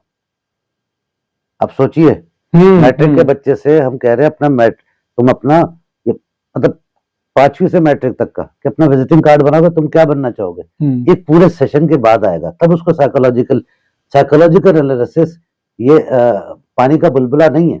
मैं नहीं समझता कि वो एनालिसिस अच्छी थी, ये सही थी, और कंपनी के लोग भी इतने मोतबर थे कि उस एनालिसिस के बुनियाद पे इंटरव्यू किसी भी आदमी का 20% से ज्यादा नहीं बता सकता आपको, कितने भी आप चैंपियन इंटरव्यूअर हो, असल में जब आता है आपके पास तब जाके पता चलता है। बिल्कुल बिल्कुल। 20% जो रीच कर जाए ना इंटरव्यू में, बड़ी बात है इंटरव्यूअर के लिए। कोई भी इंटरव्यूअर सामने बिठा दें, बात कर लें, मैं एनालाइज करूंगा, मैं साइकोलॉजिकली एनालाइज करता हूँ, और ऐसी ऐसी एनालिसिस की हैं कि मेरे खुद रोंगटे खड़े हो गए। मैंने एक बैच की एनालिसिस की, 3 दिन की ट्रेनिंग थी, यंग मैनेजर्स को हम ऊपर ला रहे थे, यंग लड़कों को इंटरमीडिएट फेज में, 21 लड़के थे। एनालिसिस के बाद मैंने कहा कि सिर्फ 2 लड़के ऐसे जो कैरियर पाथ बना सकेंगे। उसकी बुनियाद उनके बचपन से शुरू हुई थी। जैसे आपने मेरा बचपन से पूछा ना, तो आपको कुछ हिंट्स मिलते चलेगा, लेकिन आपको ये नहीं पता किन गलियों में मैं गुजरा हूँ। बिल्कुल, मेरे घर का माहौल क्या था, कंबाइन थे, सेपरेट थे, घर में किस तरह के रिश्तेदार आते थे, रहते थे, करते थे। जिस इलाके में रहता था घर मोहल्ले के बहुत अंदर था या रोड के ऊपर था, गंदी गली थी, साफ गली थी, ये बारीकियां हैं। उस एनालिसिस के बाद वहां पे जो रिवील हुआ ना, वो तो बहुत ही बदनुमा था। उसमें 4 लड़के ऐसे थे जो हम जेंट्स परस्त निकले, 3 लड़के ऐसे थे जो शादीशुदा थे, लड़कियां भगा के लेके गए। ये उन्होंने एडमिट किया या आप लोगों ने इसको एनालाइज करवाया? मैं 1 मैन था और बाकी सब वो लोग थे, 1 to 1। मैंने कहा, जब मैंने 3rd डे पे एनालिसिस देना शुरू की तो मैंने कहा तुम लोग इंडिविजुअली सुनोगे सबके सामने। एक लड़के ने कहा जी मुझे तो यही बताया। तीसरे जुमले पर उसने हाथ जोड़ दिए, सर मुझे अलग से बताइएगा। फिर सबको अलग अलग बताया, दे एडमिटेड। कुछ बच्चे ऐसे थे जो करीबी रिश्तों से अब्यूज हुए थे, तो उनके अंदर वो नेगेटिविटी थी। ये मैनेजर बनने के मराइल होते हैं, अब हम वो नहीं कर पा रहे क्योंकि इनके लिए जो वसाइल और अखराजात चाहिए, तो हम एक बहुत बड़े होटल में उनको हमने रखा था, एक माहौल दिया था। उसी में 2nd डे पे मैं अपने कमरे में टाइम के बाद भी आधे घंटे बैठा रहा, और बंदे होटल में लगा रखे थे कि देखो लड़के वक्त से पहले आ गए, बैठे हुए। किसी ने मुझे कॉल नहीं किया। फिर मैं कमरे में गया, मैंने कहा कब से आए? सबने बताया, तो उस टाइम पे आए हुए थे, मुझे भी पता था। आपने कॉल किया? सर हमने कहा आराम करूंगा। मैंने कहा सकता मैं कमरे में गिर के मर गया हूँ, पहाड़ के एक होटल में ठहरे में, हमने गिर के मैं स्लिप। एक दफा हुआ ऐसा कि एक होटल में इस्लामाबाद में मैं वॉशरूम में स्लिप करके 4 घंटे बेहोश पड़ा रहा, किसी को पता ही नहीं। तो उनका आपकी जॉब थी कि 9 बजने के 1 मिनट पे आप एक कॉल मारते मेरे कमरे में, you part of the organisation. तो ये जो भयानक रिवीलिंग है ना, हमारे साइकोलॉजिकल एनालिसिस के ऊपर काम जिस लेवल पे होना शुरू हुआ था वो अब भी हो रहा है, लेकिन उसकी मैग्नीट्यूड बहुत बड़ा हुआ नहीं, क्योंकि लोगों की एक्सेप्टेंस उस तरफ कम है। आज बहुत बेहतर है। आज से 20 साल पहले लोग साइकेट्रिस्ट या साइकोलॉजिस्ट के पास जाने में हम पागल तो नहीं है, आज लोग जाते हैं, लेकिन जो इसके पीछे बैकअप होना चाहिए ना स्टेट का, वो उस लेवल पे नहीं है कि ये गली कूचों तक जाके लोग, हर आदमी को साल में एक दफा साइकोएनालिसिस करनी चाहिए। रोड पे आप निकलते हैं, आपको नहीं पता कोई गोली मार देगा, लूट लेगा, कोई ट्रक आपको उड़ा देगा, आप किस सड़क से गुजरेंगे, हम किस कराची की कौन सी सड़क है जो सलामत, आपको रास्ते ढूंढ। ये एंग्जाइटीज हैं, ये फ्रस्ट्रेशन है जो आपके पूरे अफाल के ऊपर असरअंदाज हो। आपने तो कड़वा सच बोल के माहौल को बड़ा गंभीर कर दिया, अल्लाह, तो इसको थोड़ा सा हल्का करते हैं और कुछ थोड़ा सा आते हैं कुछ शेर व शायरी। आपके एक बहुत अच्छे दोस्त हैं और जो अच्छे शायर भी हैं, और हाल ही में उनका एक नया मजमू आया है, और वो अगर आप उनके बारे में कुछ जानते हो जिसमें उनकी जिसे तुम प्यार करते हो उसका नाम है। ये कौन साहब है? वाकिफ तो मैं भी नहीं हूँ, लेकिन अभी मैंने उसका उनका दीवान पढ़ना शुरू किया है तो बहुत मजा आया और बहुत आपके मजेदार, जो बहुत भाई है ना मजे। सलीम फारूकी साहब, वो उनके जी। बड़े अच्छे दोस्त हैं। वो भी शायर नहीं है ना मेरी तरह। नहीं है। जी हाँ, ये इत्तेफाक से या कह ले शूमिया किस्मत से मेरा ही दीवान है, मेरा ही मजमूआ कलाम है। तो कुछ तारुफ करवाइए ना अपना बतौर शायर। अब मैं क्या कहूँ आपके सामने बैठ के आपकी शायरी के बारे में। शायरी बारे जैसे आपको शुरू में तस्कर किया था, 12 साल की उम्र में पहला शेर पढ़ा था। जी उसके बाद पढ़ता रहा, खामोशी से लिखता रहा, बहुत जी महदूद हद तक एक आध दो दोस्तों को सुनाता रहा। जी फिर 70s में, लेट 70s में 77 78 से कराची के अदबी मंजरनामे पे शामिल हुआ। जी कुछ मुशायरे पढ़े, कुछ लोगों से वाकफियत हुई, अच्छे शोरा थे उस हमारे इलाके में, बड़े नाम थे। लेकिन कुछ मामलात ऐसे देखे मैंने कि 1984-85 में मैं अदबी दुनिया से किनारा कश हो गया। सही। पीटीवी पे भी एक मुशायरा मैंने सदर तलबा का पढ़ा था, और वो किनारा कश होने की वजूहात इखलाकी भी थी और समाजी भी थी। तो लेकिन लिखता रहा मैं। उस जमाने में डायरी लिखने का रवाज था, तो कुछ 40 के करीब डायरियां पढ़ी हैं। जो भी था मैं दिल से लिख रहा होता था। उसमें मैंने कभी उरूस के ऊपर तवज्जो नहीं दी, ना को कभी तस्हीह की कोशिश की, क्योंकि एक बुनियादी वजह ये भी थी कि शुरू में जब कोशिश की, जो भागने की वजह थी इस दुनिया से, तो तस्हीह के लिए जिन साहब को दिया, उन्होंने 6 महीने बाद का सब कंडम है उनकी किताब में छाप दिया और अपनी किताब में छाप दिया। अच्छा। नाम नहीं लूंगा, मग़फ़िरत करे अल्लाह उनकी। तो ये दिल इकट्ठा हो गया। जी जी वो मेरा एक नौजवानी का पीक हाँ। दौर था, मैं जॉब की तरफ भी आ रहा था। तो फिर 2015 में हमारे बहुत मुरब्बी मेहरबान भाई हैं, दोस्त हैं, जी प्रोफेसर सोहेल अख्तर। जी तो उनको मैंने कहा सोहेल भाई कुछ बात करनी है, कोई वक्त निकाले। तो मेरे घर आ गए वो मोहब्बत से। मैंने कहा कुछ वक्त निकल रहा है और तशनगी है कि मैं कुछ इस वक्त का इस्तेमाल करूं। तो बहुत से उन्होंने आइडियाज दिए, उसमें कुछ सोशल वर्क के आइडियाज भी थे, कुछ और भी एकेडमिक्स थे। तभी हम इससे बात चलते चलते कुछ दिन गुजर गए, तो एक डिनर पे हम साथ थे, तो बाहर निकले तो उन्होंने मुझे बुलाया, कहने के भाई वो मैंने तुम्हें ग्रुप में डाल दिया, अच्छा तुम्हें मजा आएगा। हाँ जब मैंने जाके चेक किया व्हाट्सएप पे, तो वो बज़्म शेर सुखन का ग्रुप था। अच्छा उस पर वो डाला, मैंने कुछ देखा माहौल, कुछ चंद लोग थे उस वक्त उसमें, और कोई 100-150 लोग होंगे उस वक्त शायद। इत्तेफाक से शायरी उसमें बहसियत शायर बज़्म शेर सुखन का मैं ही था शायद, नहीं एक आध दो और लोग भी थे, सीनियर लोग थे, लेकिन बाद में वो भी हट गए। 1 महीने बाद मैंने वो ग्रुप छोड़ दिया। अच्छा एक नज्म मैंने डाली, तो एक साहब ने कहा फला की, मैंने कहा नहीं मेरी है, और फला के नाम, फला फला के नाम से बहुत छापी गई है, मशहूर हुई है। ऐसी कई नज्में गजलें, नज्में ज्यादा है। अभी भी एक वाक्य आपको सुनाऊंगा जो बड़ा मशहूर और ताजा जिंदा मिसाल है। तो मैं छोड़ गया। फिर मुझे एक फोन आता है, नाम इसलिए लूंगा कि सच्चाई रिकॉर्ड पे रहनी चाहिए। उन्होंने बताया उनका नाम सरफराज आलम है, मेरी मुलाकात कभी नहीं हुई थी, लेकिन जादू बयां शख्सियत। उन्होंने 15 मिनट की गुफ्तगू में मुझे दोबारा से शामिल कर लिया, दिल मोह लिया। अभी भी उनसे मुलाकात नहीं है। उसके बाद मुझे पता चलता जी उर्दू बोर्ड में एक उर्दू जुबान के सरकारी बनने के हवाले से एक प्रोग्राम है, तो मुझे शिरकत की दावत दी गई, तो वहाँ मैं पहुंचा। तो वह चंद मिनट की मुलाकात मेरी तारिक जमील भाई से हुई, और वो वहां से हमारा वो बुनियाद जो पड़ी, आज अल्लाह ताला उसको कायम दायम रखे मोहब्बत से। अच्छा, अगर मैं गलती पर नहीं हूँ तो आपका जो दीवान आया है वो तारिक जमील साहब का उसमें बड़ा कंट्रीब्यूशन है जी, इसको छापने में। मैं अगली बात ये करता जी ये हम इसको कंप्लीट करते। बज़्म शेर सुखन में मैं मुख्तलिफ ओहदों पे रहा। फिर एक वक्त आया कि बज़्म शेर सुखन से मैं किनारा कश हो गया। अब हम वहाँ पे ना कोई एक आदमी डोमिनेट नहीं करता, तो करते चले जाते।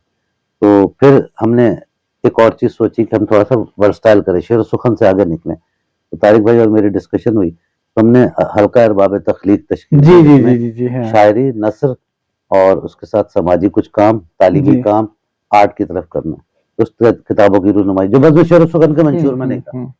तो तारिक भाई 5 साल से मेरे पीछे पड़े हुए थे, आपका चाहिए काम। तो खैर मैंने इनिशियली काम शुरू किया इस पर। टाइपिंग तो मैंने बेसिकली की।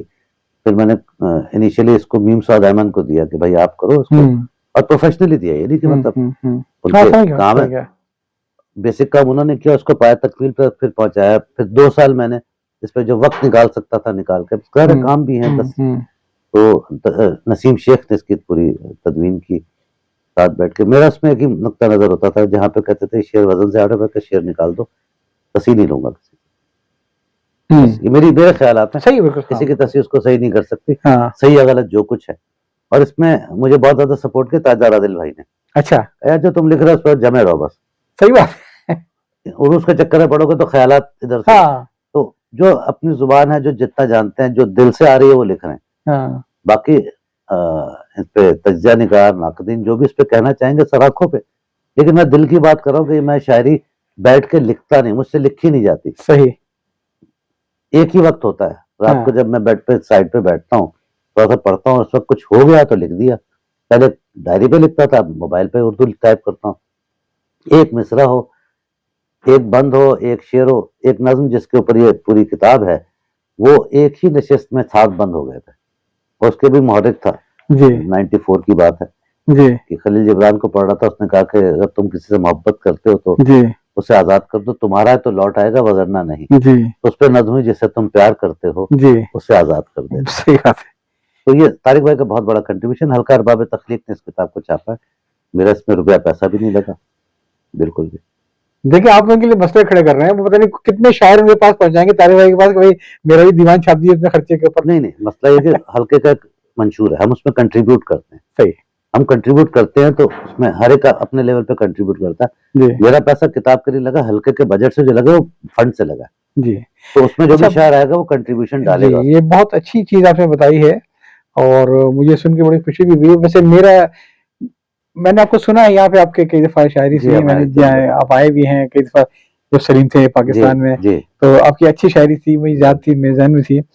लेकिन सच्ची बात है कि इस किताब को पढ़ने के बाद मुझे एहसास ही हुआ है, शायरी का ज़्यादा मेरा शौक नहीं है, मैं झूठ क्यों बोलूँ। जी सिर्फ ये है कि शेरों को पढ़ते हुए, नज़म को पढ़ते हुए, अगर पढ़ते हुए सिर्फ ये कह सकता हूँ कि ये बहुत अच्छी है, ये बहुत खराब है, इससे ज़्यादा का मुझे जो पता दिल नहीं को है। लगती वाली ठीक है, बात। दिल को लगती है। लेकिन इस किताब को पढ़ने के बाद जो मैंने कुछ आपसे मैं भी फरमाइश हुआ सुनने के लिए, बहुत सारी चीज़ें मुझे ऐसी लगी कि मुझे एहसास ही हुआ कि आपने देर आयत दुरुस्त आयत, कि ये किताब आपको लाज़मी लानी चाहिए थी पहले। वजह क्या है? अज़हर अज़मी साहब, मैंने कई दफ़ा बात की थी। इनसे अज़हर अज़मी आपको अच्छा, पता आज़मी भाई, है? जी, जी। ठीक है, जानता हूँ। तो वो किताब नहीं छापते थे अपनी। जी मैंने कहा मसला ये नहीं है, मसला ये है कि जब आपकी किताब छप के आएगी तो काफ़ी चीज़ें आपकी सरका हो जाएँगी फेसबुक के ज़रिए जी। और लोग कहेंगे देखो आज़मी साहब ने ये सारा माल चोरी किया है। तो इससे मैंने कन्विंस किया और आपने भी जो बिल्कुल सही बात बताई कि आपकी चीज़ें कई नामों से शाये होती रही हैं, जी हाँ, मुख्तलिफ अब भी हुई है। अभी भी हो रही हैं। तो कम से कम किताब छप जाने का फ़ायदा ये होगा कि आज के बाद से कोई इस पे कोई दावा नहीं कम से कम करेगा। सनद आ जाएगी, जी। सनद आ जाएगी। जी जिसे तुम प्यार करते हो उसे जी आज़ाद कर देना। जी। मैं चाहूँगा कि आप ज़रा सबको पूरी सुना दें। गुलो लाला से झोली जी। यार की है यार भर देना, गुलेला, जी, जी, बिल्कुल। सरे मिजगा सजा रखना, निगाहों में बसा लेना, वाह! कभी शिकवा नहीं करना, कभी शिकवा नहीं करना। कभी इल्जाम मत देना, हाँ, कोई धोखा नहीं देना, कोई दुश्मन मत लेना, बहुत उम्दा। जो तुमसे रूठ जाए तो बहुत खुशियां उसे देना, उसे बस चाहते रहना, कोई पैमान मत लेना, मेरी बातें रकम यूं ही मेरे हमजाद कर देना, जिसे वाह! तुम प्यार करते हो। देखो, उसे आज़ाद कर देना। मोहब्बत जज्ब है, जज्बा है, एक ईमानदारी है, जी। मोहब्बत रंग है, खुशबू गुलों की आबियारी है, आहा! गुलों की आबियारी। मोहब्बत रंग है, खुशबू गुलों की आबियारी है, जी, जी। मोहब्बत रीत है, रस्मों की मारी दुनियादारी है, वाह! मोहब्बत झोंपड़ी में बूढ़ी होती एक कंवारी है, फिर अर्ज़ मोहब्बत फिर अर्ज़ रीत करें। है, रस्मों की मारी दुनियादारी है, जी, जी। मोहब्बत झोंपड़ी में बूढ़ी होती एक कंवारी है, बहुत उम्दा। मोहब्बत रात का शोला सहर की बेकरारी है, आहा! मोहब्बत रात का शोला सहर शहर की की बेकरारी बेकरारी है, है। मोहब्बत इश्क के कूचे को जाती एक सवारी है, वाह! बात करना तो बस इतना कि दिल आबाद कर लेना, जिसे तुम प्यार करते करते हो हो उसे आज़ाद आजाद कर कर देना। देना। या ये दुनिया एक जंगल है, जी, यहाँ हैवान बसते हैं। जी। ये दुनिया एक जंगल है, यहाँ हैवान बसते सही हैं, हैं। दिलों में बुग़्ज़ रखने वाले सब इंसान बसते हैं, दिलों में बुज़ रखने वाले सब इंसान कहीं वाह! पर कच्ची बस्ती में बहुत अरमान बसते हैं, वाह! बुलंदो बाला महलों में मकी वीरान बसते हैं, वाह! यहाँ मीज़ान के मालिक कई शैतान बसते हैं, यहाँ मीज़ान यहाँ मीज़ान के के मालिक मालिक कई कई शैतान बसते हैं, आप फिर यही तौहीन अदालत में अंदर ना हो जाए। नहीं, यहाँ मीज़ान के मालिक कई शैतान बसते हैं, जी यही फाकों के मारे अनगिनत दहकान दहकान बसते बसते हैं, हैं दिलों में पलने वाले शर को बस बर्बाद कर कर देना, देना, जिसे तुम प्यार करते हो उसे उसे आजाद आजाद कर कर देना। देना। जो चेहरा मैंने लिखा था सभी की जिंदगी में, जी जो चेहरा मैंने सोचा था सभी दिलों की की तशनगी में है, जी जो चेहरा मैंने लिखा था सभी की जिंदगी में है, जी जो चेहरा मैंने सोचा था दिलों की तशनगी में है, वो चेहरा क्या बताऊं जीस्त की हर नगमगी में है, हाँ इबादत में रियाजत में नजर की बंदगी में है, वाह इबादत में रियाजत में नजर की बंदगी में है, कहीं दानिश का पैकर है, कहीं दीवानगी में है, कहीं बिछड़ा हुआ है और कहीं वाबस्तगी में है, वाह तुम उस चेहरे से अपने दिल की बस्ती शाद कर लेना, जिसे उसे तुम प्यार करते हो उसे आजाद कर देना। इसका उन्वान है रब के बंदों से प्यार करना। जी मोहब्बतें जब शुमार करना, हम्म सखावतें बेशुमार करना, वाह मोहब्बतें जब शुमार करना, सखावतें बेशुमार करना, जो दिल कहे उसकी मान लेना, जो जा कहे तो निसार करना, वाह तुम्हारे अपने हैं सारे रिश्ते तो हाँ फिक्र उनकी हजार करना, हाँ सवाल डालें तो मुस्कुराना, जो कर सको बार बार करना, जो कर सको बार बार। सवाल डालें तो मुस्कुराना, जी जो कर सको बार बार करना, जी उदास होना तो खुल के हंसना, हाँ सुकून चाहो तो छुप के रोना, सुकून चाहो तो छुप के रोना। उदास होना तो खुल के हंसना, वाह सुकून चाहो तो छुप के रोना, ये अल्लाह और बंदे का ताल्लुक है। हाँ बिल्कुल सही बात है ये। और रफाकतों को तलाश करना, अदावतों से गुरेज करना, जी बहुत उम्दा। रफाकतों को तलाश करना, जी अदावतों से गुरेज करना, जो नफा पाओ तो बांट देना, अगर हो घाटा तो खुद ही सहना, ये अगर फिर हो होगा घाटा इरशाद किए जो दोबारा नफा इसको। पाओ तो हाँ बांट देना, हाँ अगर हो घाटा तो खुद ही सहना, जी जी कोई दुखाए जो दिल तुम्हारा जी तो ज़र्फ को पुरवकार करना, जी बहुत ही छोटी सी जिंदगी है तो साजिजी इख्तियार करना, मसाइब आए तो सब्र करना, दुआओं पर एतबार करना, कि रब के बंदे बहुत दुखी हैं हाँ, तो रब के बंदों से प्यार करना। कि रब के बंदे बहुत दुखी हैं। क्योंकि हर एक के पीछे एक वाकया है, जी बात करेंगे तो बहुत दूर चली जाएगी। मैं चाहूंगा कि एक और आपकी है बड़ी प्यारी मुझे पसंद आई थी, चलो कुछ काम कर जाएं। जी हाँ, इसके बारे में बता देता हूँ। इसमें वजह ये हुई कि ये नज्म मैंने बज़्म शेर सुखन की पहचान के तौर पे लिखी थी, जी और हालिया तौर पे एक बड़े लीडर साहिबान जो अभी इस वक्त पाबंद सलासिल हैं, एक फैसलाबाद की माजूर बच्ची ने उनको अपनी नज्म करके सुनाई, मीडिया पे बहुत चली, यूट्यूब पे मौजूद। मैंने इस पर लिखा भी उनको कि बच्ची को झूठ ना सिखाइए, ये नज्म और ऑनलाइन मौजूद है मेरी, मेरे नाम से मौजूद है, मतलब अलग फॉर्मेट में है। तो ये बज़्म शेर सुखन की पहचान के तौर पे थी, जो हर जगह अप्लाई होती है। चलो कुछ काम कर जाए, इसका उन्वान है।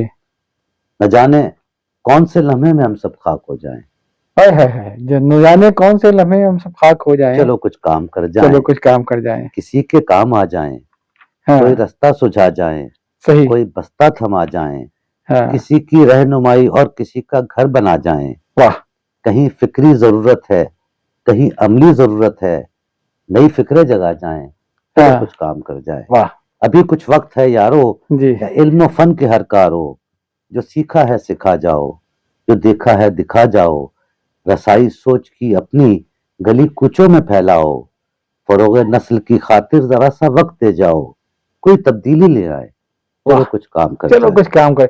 ये शेर फिर रिनायत कर रहा था, ये बड़ा सबक है इसमें लोगों के लिए। अभी कुछ वक्त है यारो, इल्म फन के हर कारो, जो सीखा है सिखा जाओ, जो देखा है दिखा जाओ, रसाई सोच की अपनी गली कूचों में फैलाओ, फरोग नस्ल की खातिर जरा सा वक्त दे जाओ, कोई तब्दीली ले आए, चलो कुछ काम कर जाए। बहुत उम्दा, बहुत उम्दा। और मनो सलवा ना आएगा, जमाना नोच खाएगा। मनो सलवा ना आएगा, जमाना नोच खाएगा। नौजवानों के लिए बात है। मनो सलवा ना आएगा, जमाना नोच खाएगा, खुदी को जो जगाएगा वही मंजिल को पाएगा। वाह, खुदी को जो जगाएगा वही मंजिल को पाएगा, फकत बातों से तब्दीली कोई भी ला ना पाएगा, तुम्ही उम्मीद अव्वल हो, तुम्ही से रंग आएगा, सब खामोश हो जाएं, चलो कुछ काम कर जाएं, चलो कुछ काम कर जाएं। एक मैं आपसे और रिक्वेस्ट करूंगा, आप यहीं पे तशरीफ लाए थे जब भी, और मैंने उस दिन सुनी थी, वो अच्छी थी, फिर आप मैं दोबारा पास करने, बात कब बदलती है। हाँ, ये मुझे याद है, लेकिन मैं फिर भी इसको याद से देखूंगा कि इसमें उमन कुछ मिसरे में खा जाता हूँ। बात कब बदलती है, बात के बदलने से बात कब बदलती बात है। के बदलने से बात कब बदलती है, हाँ मगर ये होता है, बात का लबो लहजा वाह, बात के बदलने के बाद भी सुलगता है। बहुत सुंदर। फिर देना बात चाहिए। के बदलने से बात का बात कब बदलती है, हाँ मगर ये होता है, बात का लबो लहजा बात के बदलने के बाद भी सुलगता है। लफ्ज अपनी नोकों से जहन के किवाड़ों पर नक्श खोद देते हैं। वाह, लफ्ज अपनी नोकों से जहन के किवाड़ों पर नक्श खोद देते हैं, जख्म डाल जाते हैं।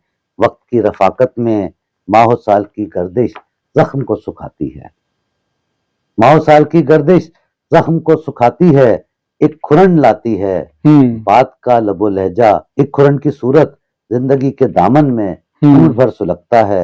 एक चुभन की सूरत बस यही कहता रहता है, बात के बदलने से बात कब बदलती है। बात के बदलने से, और ये फैक्ट है कि लफ्ज के घाव कभी भी नहीं बदलते हैं। एक आपकी गजल है, बदगुमानों से बात क्या करता।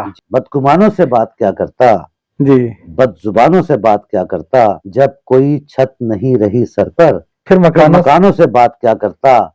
और ये खास तौर पे कि तरबियत जिनकी हो नहीं पाई, तरबियत जिनकी हो नहीं पाई, उन जवानों से बात क्या करता। अब यकीन करें, ये देख के मुझे सोशल मीडिया की पोस्टें बहुत सारी याद आ रही हैं। अल्लाह तरबियत जिनकी हो नहीं पाई, उन जवानों से बात क्या करता। और वक्त ना मेहरबान हुआ मुझ पर, मेहरबानों से बात क्या करता। बहुत वक्त ना मेहरबान हुआ मुझ पर, मेहरबानों से बात क्या करता। जी, और जब जमीन से ही जुड़ नहीं पाया, वाह, आसमानों से बात क्या आसमानों से बात क्या करता। जब जमीन से ही जुड़ नहीं पाया, आसमानों से बात क्या करता। और जख्म तो शौक से सजाए थे, हाँ, जख्म तो शौक से सजाए थे, फिर निशानों से बात क्या करता। वाह जख्म तो शौक से सजाए थे, जी, फिर निशानों से बात क्या करता। जी, और तुंद हवाओं से सामना था मेरा, जी, तुंद हवाओं से सामना था मेरा, बादबानों से बात क्या करता। बादबानों से बात क्या करता। और इसका मकता है कि नक्ब जब घर से लग गई खालिद, जी, नक्ब जब घर से लग गई खालिद, जी, निगहबानों से बात क्या करता। वाह, बदगुमानों से बात क्या करता, बदजुबानों से बात क्या करता। ये सब चीजें सीखने की हैं। आई होप कि जी, किसी के पास अगर 1% भी चली जाए तो समझो का कुछ नहीं, ये तो एक मैं आपसे और कहूंगा, जी, जंगल के ऊपर आपकी जुल्म के नाम से, ये आपका वो कलाम है कि मुझे लगता है जैसे आपने आजकल के दौर की कोई तस्वीर कशी कर दी है। ये मैंने एक दफाई सुनाई थी कराची यूनिवर्सिटी में एक मुशायरे में, और मिजाह के तौर पे सुनी गई थी, करतब दिखाने वाले, लेकिन ये मिजाह के तौर पे लिखी नहीं थी। उस वक्त जो हालात चल रहे थे, जो आज भी उसका है। जी, मैं एस्टेब्लिशमेंट का नाम नहीं ले रहा, लेकिन आप ही सुना दीजिए मुझे। नज्म है के करतब दिखाने वाले को क्या नाम दीजिए, करतब दिखाने वाले को क्या नाम दीजिए, सर्कस नया है कोई तो उन्वान दीजिए, सर्कस नया है कोई तो उन्वान दीजिए। करतब दिखाने वाले को क्या नाम दीजिए, सर्कस नया है कोई तो उन्वान दीजिए। बंदर नए हैं सारे गधे की क्लास में, फिर बताओ। बंदर नए हैं सारे गधे की क्लास में, कुत्ते को सारे शोरों का सरदार कीजिए। बहुत सुंदर, फिर बताओ। ये बंदर नए हैं, बार बार पढ़िए इसको, बहुत दूर तक चला जाएगा कि बंदर नए हैं सारे गधे की क्लास में, कुत्ते को सारे शेरों का सरदार कीजिए। और सुअर ने हाथियों को सिखाया है आज ये, सुअर ने हाथियों को सिखाया है आज ये, फितरत के बरखिलाफ सभी काम कीजिए। सुअर की फितरत जो है ना, फितरत के बरखिलाफ सभी काम कीजिए। और ये शेर मुझे पसंद है कि गिद्ध दे रहे हैं अपने उकाबों को ये सबक, गिद्ध दे रहे हैं अपने उकाबों को ये सबक, मुर्दार की तलाश में परवाज कीजिए। वाह वाह, मुर्दार की दे रहे हैं अपने उकाबों को ये सबक, मुर्दार की तलाश पे परवाज कीजिए। और चूहे को कर दिया गया खुराक का वजीर, चूहे को कर दिया गया खुराक का वजीर। हाँ। सब बिल्लियों को भूख से दो चार कीजिए। वाह, सब बिल्लियों को। और आखिरी शेर है कि अब भेड़िए के हाथ में सारा निजाम है, अब भेड़िए के हाथ में सारा निजाम है, अब भेड़िए के हाथ में सारा निजाम है। दस्तूर को दुआएं सुबह शाम दीजिए, करतब दिखाने वाले को क्या नाम दीजिए। इसका कोई मौजूदा सियासत से कोई ताल्लुक तो नहीं है ना? कुछ 10-12 साल पहले लिखा, मैं अखलाकन पूछ रहा हूँ, फिर भी सियासत से नहीं, माशियत से, माशियत से है, माशियत से है। सियासत वाला मामला में कभी, मुझे मालूम है, सियासत ना पढ़ता हूँ, ना समझने की कोशिश करता हूँ, ना गुफ्तगू करता हूँ। आपने कुछ कह के भी पूरे हालात की नक्शाकशी कर दी। जो भी कैफियत आई थी, उस वक्त जो हालात चल रहे थे, जी 10-12 इसकी डेट्स भी है हमारे पास जब मैंने लिखी है। अच्छा अच्छा अच्छा, तो बल्कि ये फेसबुक वगैरह पे भी मौजूद है। जी जी जी। नहीं, बहुत अच्छा। और एक आध मैं आपसे यकीन कहूंगा, और उसके बाद फिर एक गजल है आपकी, रूह के साथ खयानत की है, ख्वाब बेचे हैं, तिजारत की है। जी हाँ। तो मैं ताजिर के ज़बानी ही सुनना जी हाँ, चाहूंगा। ये इसकी भी एक कहानी है बरल, मतलब है कि रूह के साथ खयानत की है, रूह के साथ रूह खयानत की के है, साथ खयानत की है, ख्वाब बेचे हैं तिजारत की है। ख्वाब बेचे हैं, तिजारत की है। अपनी औकात से बढ़कर दिल ने, ओहो हो, अपनी अपनी औकात से बढ़कर दिल ने जी उम्र भर सबसे मोहब्बत की है, जी। उम्र भर सबसे मोहब्बत की है। और तीरगी तेरी जरूरत ही नहीं, तीरगी तेरी जरूरत ही नहीं, चांद ने आज बगावत की है। चांद ने आज बगावत की है। तीरगी तेरी जरूरत ही नहीं, जी चांद ने आज बगावत की है।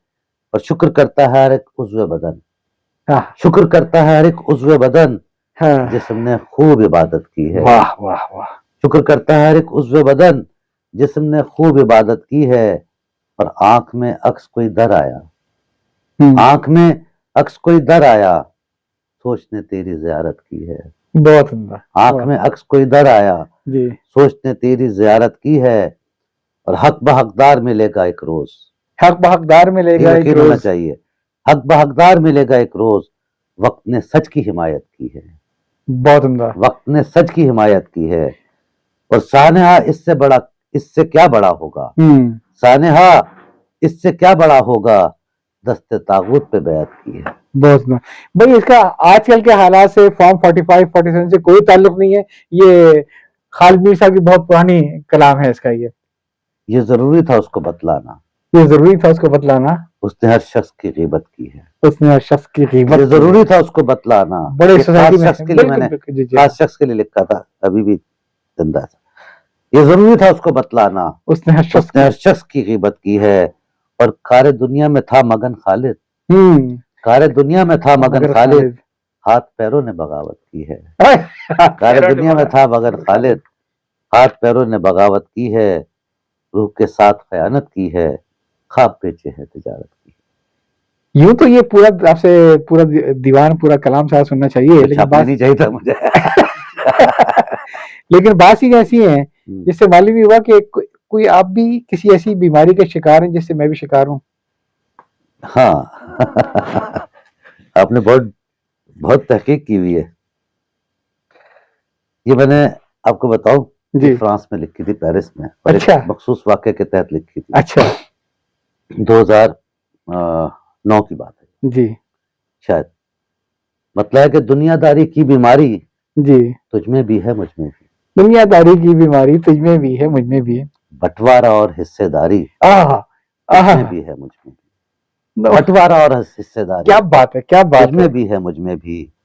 और रंग बरंगे रंगों वाली तितली अच्छी लगती है, रंग बिरंगे रंगों वाली तितली अच्छी लगती रंग है। बरंगे रंगों वाली तितली अच्छी लगती है, जी नजरों की नापुख्ता कारी, तुझमें नजरों की नापुख्ता कारी जी तुझमें भी है मुझमें भी। और ये है कि कोयल की जिस कूक को सुनकर जी। वक्त में लोग आ जाते हैं, कोयल की जिस कूक को सुनकर वज में लोग आ जाते कोयल हैं। की जिस कूक को सुनकर वजद में लोग आ जाते हैं, हाँ जिस्म और रूह की ये सरशारी तुझमें तुझमें भी भी है है मुझमें मुझमें भी। भी। और ये हम सब पे है कि दिल के सब जज्बात छुपाना, हंसना गाना मौज उड़ाना, वाह। दिल के सब जज्बात छुपाना, हंसना गाना मौज उड़ाना, इतनी थोड़ी सी मक्कारी तुझमें भी है मुझमें भी, इतनी थोड़ी सी मक्कारी तुझमें भी है मुझमें भी। और आखिरी शेर है कि मत पकता है इसका कि इतना तय है मीर जी तू भी दिल के हाथों जाएगा, हाय हाय हाय हाय। इतना तय है मीर जी तू भी दिल के हाथों इतना जाएगा। तय है मीर जी तू भी दिल के हाथों जाएगा, हमदर्दी की ये बीमारी तुझमें भी है मुझमें भी, इसीलिए मैं सुनना चाह रहा था कि हमदर्दी हमदर्दी की ये की ये बीमारी बीमारी तुझमें भी है मुझमें भी। दुनियादारी की बीमारी तुझमें भी है मुझमें भी। यहाँ मैं अर्ज कर दूं कि कुछ जगहों पे मेरा तखल्लुस मीर जी है, कुछ जगह खालिद है। तो इनिशियली मीर जी लिखता था, मेरे एक दोस्त, अल्लाह ताला कोई मीर तकी मीर पे वो चलिए। मुझे मीर जी कहते थे। हाँ तो वो बस मुझे इतना अच्छा लगा, वो नहीं है राब्ते में, पता नहीं कहाँ है। तो अच्छा बाद में खालिद मैंने, अच्छा। दुनियादारी की बीमारी के अलावा एक चीज और भी मुझ में और आप में बड़ी मुश्तरक है, अल्लाह अकबर। वो है अपने वालिद से बहुत प्यार। जी हाँ, जी हाँ, मैं आपकी वो पढ़ी थी मैंने, अब्बू जी, जी सफा हाँ। 152। तो मैं आपसे सुनना चाहूंगा अब्बू जी के ये बारे मैं सुनाता, पहली दफा सुना रहा हूँ एक अब्बू के इंतकाल के कलाम तो वो अच्छा होता है जो पढ़ के मजा आए, मुशायरे में तो इतना मजा ये दाद वाकई मिलती ये है। है कि मेरे वालिद जो है मेरे छोटे भाई की शहादत के 100वें दिन को याद करते हुए चले गए, तो बस उस वक्त जो हुआ मैंने डाल दिया था, कौन हाथ फेरेगा सर पे मेरे अब्बू जी, फिर से जरा जोर से इसको सुनाइए। कौन हाथ फेरेगा सर पे मेरे अब्बू जी, कौन अब दुआ देगा मुझको मेरे अब्बू जी, जी, किसके पास जाऊंगा अपनी अपनी उलझने उलझने लेकर, किसके पास जाऊंगा अपनी उलझने लेकर, कौन हल बताएगा मुझको मेरे अब्बू जी, और हर नई जहत को जब जीत कर मैं आऊंगा, किसको मैं बताऊंगा मुझे आके अपने अब्बू मेरे याद अब्बू आ जी, गए। और हर थकन छुपाकर जब मुस्कुराता आऊंगा, हर थकन छुपाकर जब मुस्कुराता हर आऊंगा, थकन छुपाकर जब मुस्कुराता आऊंगा, कौन जान जाएगा मुझको मेरे अब्बू जी, जी, जब कभी जो आएगा वक्फा मेरे आने में, आय हाय, नूमन सफर पे होता था, जब कभी जो आएगा वक्फा मेरे आने में, कौन किसका आएगा मुझको मेरे अब्बू जी, जी, और माँ भी साथ होगी और भाई भी वहीं होगा, माँ भी साथ होगी और भाई भी वहीं होगा, याद रखना जन्नत में मुझको मेरे अब्बू जी, कौन हाथ फेरेगा। मैंने जिंदगी में कोई सफर ऐसा नहीं किया कि जब मैं वालिदैन से उन्होंने कहा कि अलग अपना घर बसाओ, जो मुझे उस वक्त बुरा लगा, लेकिन उनकी बहुत दूर अंदेशी थी, तो मैं हर सफर से पहले मिलने जाता था। मैं आपकी बात बताऊं कि मैंने आपकी कई गजलें और कई नज़में मार्क करके रखी थी, लेकिन इसके बाद तो मैं समझता हूँ कि अब मजीद कुछ ऐसा इस माहौल आपने ऐसा तब्दील कर दिया कि मुझे ये पढ़ के मुझे अपने अब्बू जी याद आ गए। और हमारी बहुत बड़ी इंस्पिरेशन थे, बहुत बड़ा साया था। जब वालिदैन चले जाए, वालिद खासतौर पे, तो फिर पता चलता है कि धूप किसे कहते। बिल्कुल, जो लोग अपने वालिद से मोहब्बत करते हैं, वालिदैन से मोहब्बत करते हैं, अल्लाह ताला उनको नवाजता भी बहुत है। तो हमें, मैं आप लोगों से ये ज़रूर कहूँगा कि वालिद को याद करने के लिए उनके मरने का इंतज़ार नहीं करना चाहिए, उनको उनकी ज़िंदगी में उनसे मोहब्बत करनी चाहिए और ये इज़हार करना चाहिए कि आप उसको कितना उसमें उनके कातिल बस का है। ये रिग्रेट नहीं होना कि हक अदा ना कर सके, कोशिश तो हमने की, लेकिन उनका हक तो हम अदा भी नहीं कर वो सकते। कर भी नहीं सकते, तो 2000 लेकिन कम से कम ये एहसास हो जाए कि हक अदा करना चाहते हैं। आजकल के वालिदैन को तो इससे बड़ी बात कोई और चीज़ नहीं कि कोई बेटा है मेरा जो आपने जिस महीने बुलाया ना, बड़ा टफ महीना है। 24 फरवरी को मेरी वालिदा का इंतकाल हुआ था 2015, अच्छा, और 1 फरवरी 2017 को छोटे भाई की शहादत हुई थी। उसके 100 दिन बाद वालिद चले गए। तो जब माँ गई तो उस वक्त कराची में नहीं था, एक दिन पहले ही रात को मिल के आया था, तो पता तबीयत ठीक नहीं, सुबह में जा नहीं रहा था, तो वालिद ने बिलाखिर कहा कि नहीं तुम जाओ, ठीक चली गई। कहा था मैंने कि समात जब नहीं मिलती सदाएं लौट जाती हैं, समाज जब नहीं मिलती सदाएं लौट जाती हैं, जो माएँ छोड़ जाएं तो दुआएं लौट जाती हैं। जो माएं छोड़ जाएं तो दुआएं लौट, क्या बात है, क्या क्या क्या शेर कह दिया आपने, वाह। अल्लाह ताला को करीब के रहमत करे, दर्जात बुलंद करे। अल्लाह ताला उनको वाकई जन्नत हमें तो वाला हक अदा मकाम नहीं दे। कर पाए, बस अल्लाह ताला हमें इस लायक बनाए कि हम उनकी मग़फ़िरत के बायस कुछ कर सकें। जी, ये मेरे ख्याल है, मैं आज का मेरे ख्याल है सारी गुफ्तगू का हासिल यही है कि अगर आपके वालिदैन हयात हैं तो उनकी दुआएं कमा लें। 100%। ये शेर आप फिर दोहरा दीजिए आखिर में अपना। समात जब नहीं मिलती सदाएं लौट जाती हैं, समाज जब नहीं मिलती सदाएं लौट जाती हैं, जो माएँ छोड़ जाएं तो दुआएं लौट जाती जो माएं छोड़ जाएं तो दुआएं लौट जाती हैं। बहुत कुछ सुनना था आपसे इस गजल के बाद और इस शेर के बाद, अब मजीद कुछ सुनने की मेरे अंदर ताब नहीं, हिम्मत नहीं। आपका बहुत बहुत शुक्रिया कि आप हैं। तशरीफ लाए, जज़ाक और मुझे अंदाजा नहीं था, और अंदाजा होता तो मैं शुरू कैसे मैं आपसे गुफ्तगू करने लगा, आपका सिर्फ कलाम ही सुनता रहता है। इंशाल्लाह। तो बहुत बहुत शुक्रिया जनाब, जज़ाक इंशाल्लाह मुलाकात रहेगी। इंशाल्लाह।